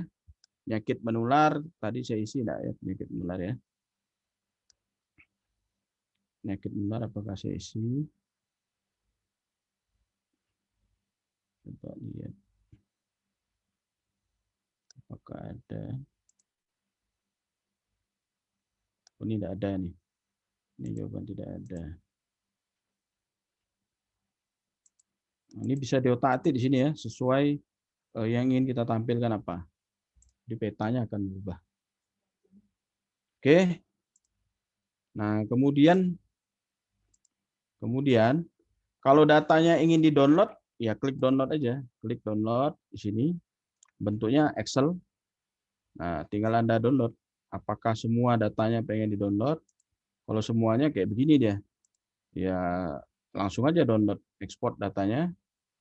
Gitu ya. Langsung dia akan ke download. Ini prosesnya ya. Nah, kita ekspor datanya. Nah, ini tinggal di-download nih. Download nanti datanya berbentuk Excel. Nah, kita klik download. Nah, ini kan kesimpan nih. Simpan ya, kita buka. Tinggal dibuka aja nanti datanya. Oke, sampai di sini dulu. Ada pertanyaan? Nah, ini saya coba bukakan yang sudah sebagai contoh ya. Ini sebagai contoh yang sudah lengkap datanya. Ini bukan lengkap sih, sudah pernah dikumpulkan oleh mahasiswa PBL tahun sebelumnya. Ini ada 120 sampel ya nih. 120 data yang terkirim. Nah, ini datanya kayak begini nih. Kelihatan kan? Ini datanya, dianalisis secara deskriptif. Silakan pakai. Nah, mau dilihat tabelnya. Ini tabel data yang sudah masuk.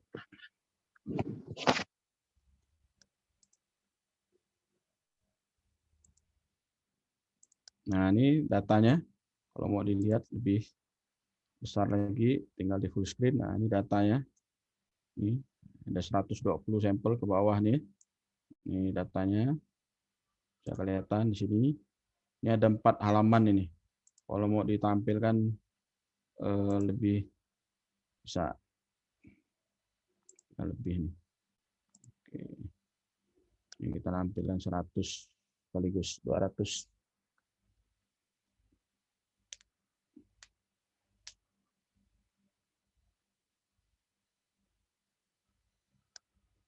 Tunggu sebentar. Wait ya. Agak besar nih data ini.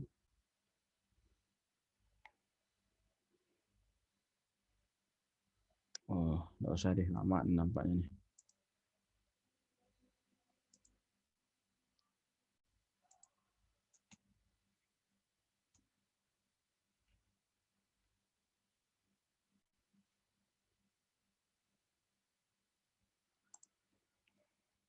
Padahal saya mau liatin contohnya, malah kelamaan pula dia.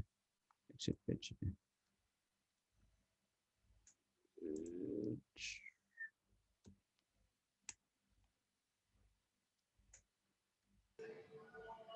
Oke, sampai di sini ada pertanyaan. Nih sambil saya mau tunjukkan nih.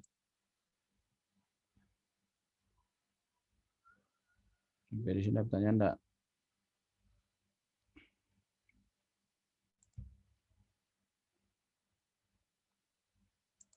Kita coba buka data map-nya aja lah. Data map. Data map. Ini map-nya bisa diklik nanti Pak. Masing-masing titik itu bisa kita klik. Di titik itu datanya siapa? Ini contoh ya. Nah, ini contoh nih. Ini contoh nih. Kita coba zoom dulu nih. Ini saya contohin ya. Ini siapa nih orang ini? Bisa diklik nih datanya. Oh, ini orangnya nih, bapaknya nih. Ini datanya. Bisa kita lihat nih. Datanya. Bisa kita lihat. Ini siapa nih? Kita klik lagi. Nah, itu enak pendataannya di sini. Ini orangnya nih, fotonya ada, datanya dan seterusnya. Itu contoh ya. Oke. Kalau ada pertanyaan enggak, silakan. Sebelum kita akhiri ini. Karena sudah maghrib. Silakan. Saya mau bertanya, Pak. Pertanyaan siapa nih? Rizky, Pak. Rizky. Oke, Rizky, silakan. Saya ingin bertanya Pak mengenai app yang digunakan saat PBL ini kan adanya di HP Android dan adanya di HP Play Store Pak ya. Berhubung juga saya dan ada sebagian teman yang menggunakan iPhone dan tidak ada di aplikasi App Store. Apakah kita satu kelompok bisa pinjam HP teman Pak yang Android? Saran saya sih pakai HP Android. Nah, coba pinjam HP siapa gitu temennya, tukar pinjam, punya pacarnya gitu ya. Kalau tidak ada, apakah kita bisa minjam satu HP satu kelompok, Pak?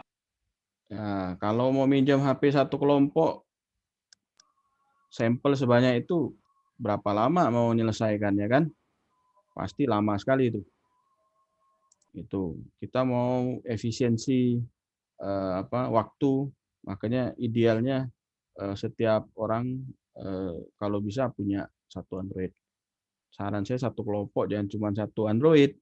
Nanti akan membutuhkan waktu yang lama. Bahkan satu orang diminta ngumpulin 15 sampai 20 sampel. Nah, kalau Android-nya cuma satu, berapa lama mau ngumpulin seluruhan responden yang ditetapkan dalam kegiatan PBL kan pasti lama sekali itu. Waktunya akan lama. Gitu ya. Bisa dipahami ya?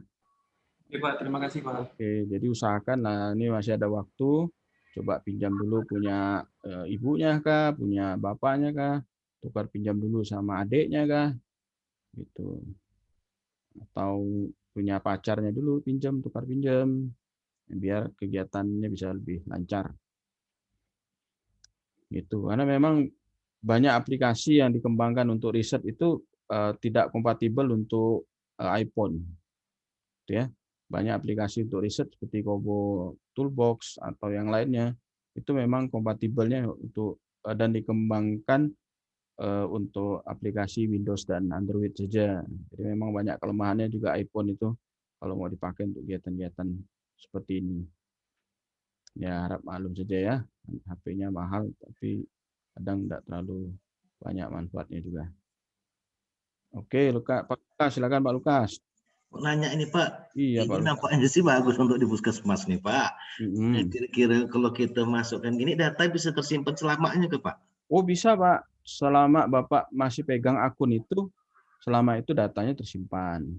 Oh gitu ya Pak. Nah lebih bagus lagi memang kalau ini kan dia ada beberapa pilihan Pak. Kalau di Kobo Toolbox ini ya, Iya. Bapak mau punya data yang lebih besar lagi, kita bisa sewa cloud-nya, akun cloud-nya itu.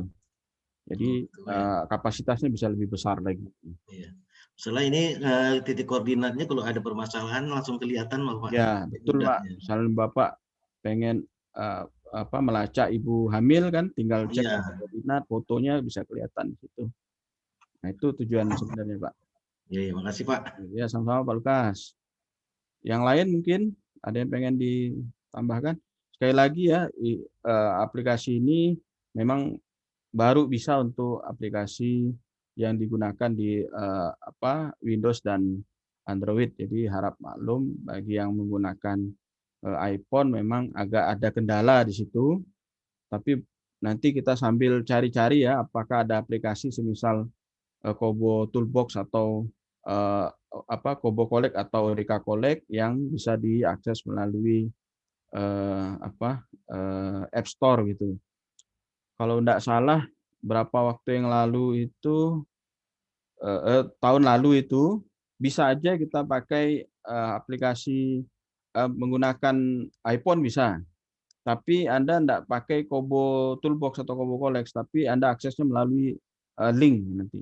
Jadi kayak ada linknya, kita siapkan linknya, Anda nanti buka linknya lewat Android, nanti akan terbuka tampilan yang sedikit berbeda memang. Nah, cuman kalau pakai link seperti linknya Google Form gitu ya, mirip seperti link Google Form atau link-link yang lain. Nah, kelemahannya itu dia tidak tersimpan dengan cukup bagus gitu di handphone kalau kita cuma pakai link, tidak pakai aplikasi Kobo Toolbox. Jadi sangat bergantung sama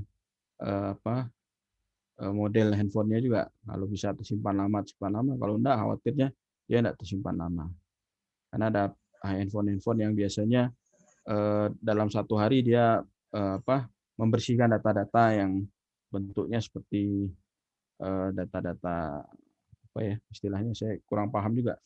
Kalau dia disimpan di browser itu data jenis apa? Nah, biasanya itu kehapus tuh. Nah, itu kelemahannya kalau kita pakai link. Mau nanya lagi ini Pak. Ya, silakan Pak Lukas. Menyangkut dengan titik koordinat yang kita pasang di mapping nih Pak. Kalau umpama permasalahan di rumah A tersebut, permasalahannya sudah selesai, apakah koordinat ini dapat kita hapus Pak? Bisa Pak, datanya bisa dihapus kok. Datanya bisa istilahnya permasalahan kesehatan di situ di rumah itu telah selesai, berarti kan titik rawannya sudah tidak ada lagi Pak. Berarti kalau mappingnya bisa hilang Pak ya? Bisa kita hapus Pak. Nanti kita bahas untuk ngapus datanya. Bisa aja Pak. Gitu. Oke. Ada yang lain mungkin? Kalau enggak ada mungkin kita akhiri aja ya. Karena ini udah maghrib ini. Sudah maghrib, mungkin udah pada lapar, pengen sholat juga. Itu udah pada lapar, udah pengen sholat. Ya, Dan Pak. kalau enggak ada pertanyaan, ya kita akhiri aja. Mudah-mudahan enggak ada pertanyaan ya. Kalau ada pertanyaan saya akhiri aja. Terima kasih. Boleh nanti sambil jalan, kalau ada kendala-kendala bisa didiskusikan ke dosen pembimbing lapangannya. Dosen pembimbing fakultas ya, dosen-dosen di kampus. Untuk masing-masing kelompok kan sudah dibagikan dosen-dosen pembimbingnya. Kalau ada kendala terkait dengan penggunaan Kobo, bisa didiskusikan ke masing-masing dosen. Mungkin itu saja dari saya akhiri. Saya ucapkan terima kasih. Saya tutup dengan bacaan alhamdulillah. Assalamualaikum warahmatullahi wabarakatuh. Mungkin Bu Roma silakan Bu. Ya, waalaikumsalam warahmatullahi wabarakatuh. Baik, terima kasih Pak Ridho atas materinya hari ini. Ini juga berhubung sudah maghrib ya, semua akan melaksanakan ibadah sholat maghrib dan lainnya. Tapi untuk terakhir ya, saya sampaikan bahwa materi ini sangat baik sehingga harapan kita memang teman-teman atau Bapak Ibu yang hari ini sebagai perwakilan ya bisa memahami dengan baik dan masih punya tugas untuk bisa menyampaikan sisa dari temannya yang belum bisa bergabung pada hari ini ya. Jadi mohon untuk bisa selain nanti memang insya Allah pasti pembimbing akan mengarahkan, tapi secara teknis jelas pada hari ini teman-teman dan mahasiswa juga adik-adik mahasiswa juga sudah yang sebagai perwakilan sudah mendapatkan sehingga di-share kepada teman-temannya untuk bisa sama-sama setiap individu memahami dan akan melakukan kegiatan nanti di jadwal yang sudah kita tentukan ya, itu harapan kita. Baik, sekali lagi terima kasih Pak Ridho dan ya mungkin sedikit Bu. Ya, Bapak Sultan. Mungkin yang saya sampaikan itu poin-poin pentingnya. Ya. Nanti sambil jalan silahkan masing-masing otak-atik saja aplikasi tersebut karena banyak hal yang mungkin belum bisa saya sampaikan di sini. Yang saya sampaikan itu yang betul-betul urgent berhubungan dengan kegiatan pengumpulan data. Gitu ya. Anda bisa lihat menu-menu di situ ada banyak menu yang bisa dimanfaatkan. Silakan di otak-atik sendiri. Oke, mungkin itu dari saya Bu terakhir. Terima Oke, kasih. iya Pak Ridho, terima kasih. Nah, jadi seperti yang disampaikan Pak Ridho tadi, jadi silahkan Bapak, Ibu, dan adik-adik mahasiswa mengotak-atik kembali apa yang sudah disiapkan tadi ya, sudah disiapkan oleh kita di kuesioner itu, dan beberapa hal penting tadi yang sudah disampaikan oleh Pak Ridho. Jadi jangan ragu untuk membuka aplikasinya dan dilihat semua secara keseluruhan kuesionernya. Dan ketika dalam ini nanti ada hal-hal yang mungkin ingin ditanyakan dan lainnya, bisa berkomunikasi dengan pembimbing ya, dengan pembimbing yang sudah kita tetapkan dari fakultas. Baik, mungkin kita cukupkan untuk hari ini ya, karena juga nanti maghrib ini waktunya pendek, kita tidak bisa berlama-lama. Baik, sesi yang nanti terakhir adalah bimbingan dengan pembimbingnya, dengan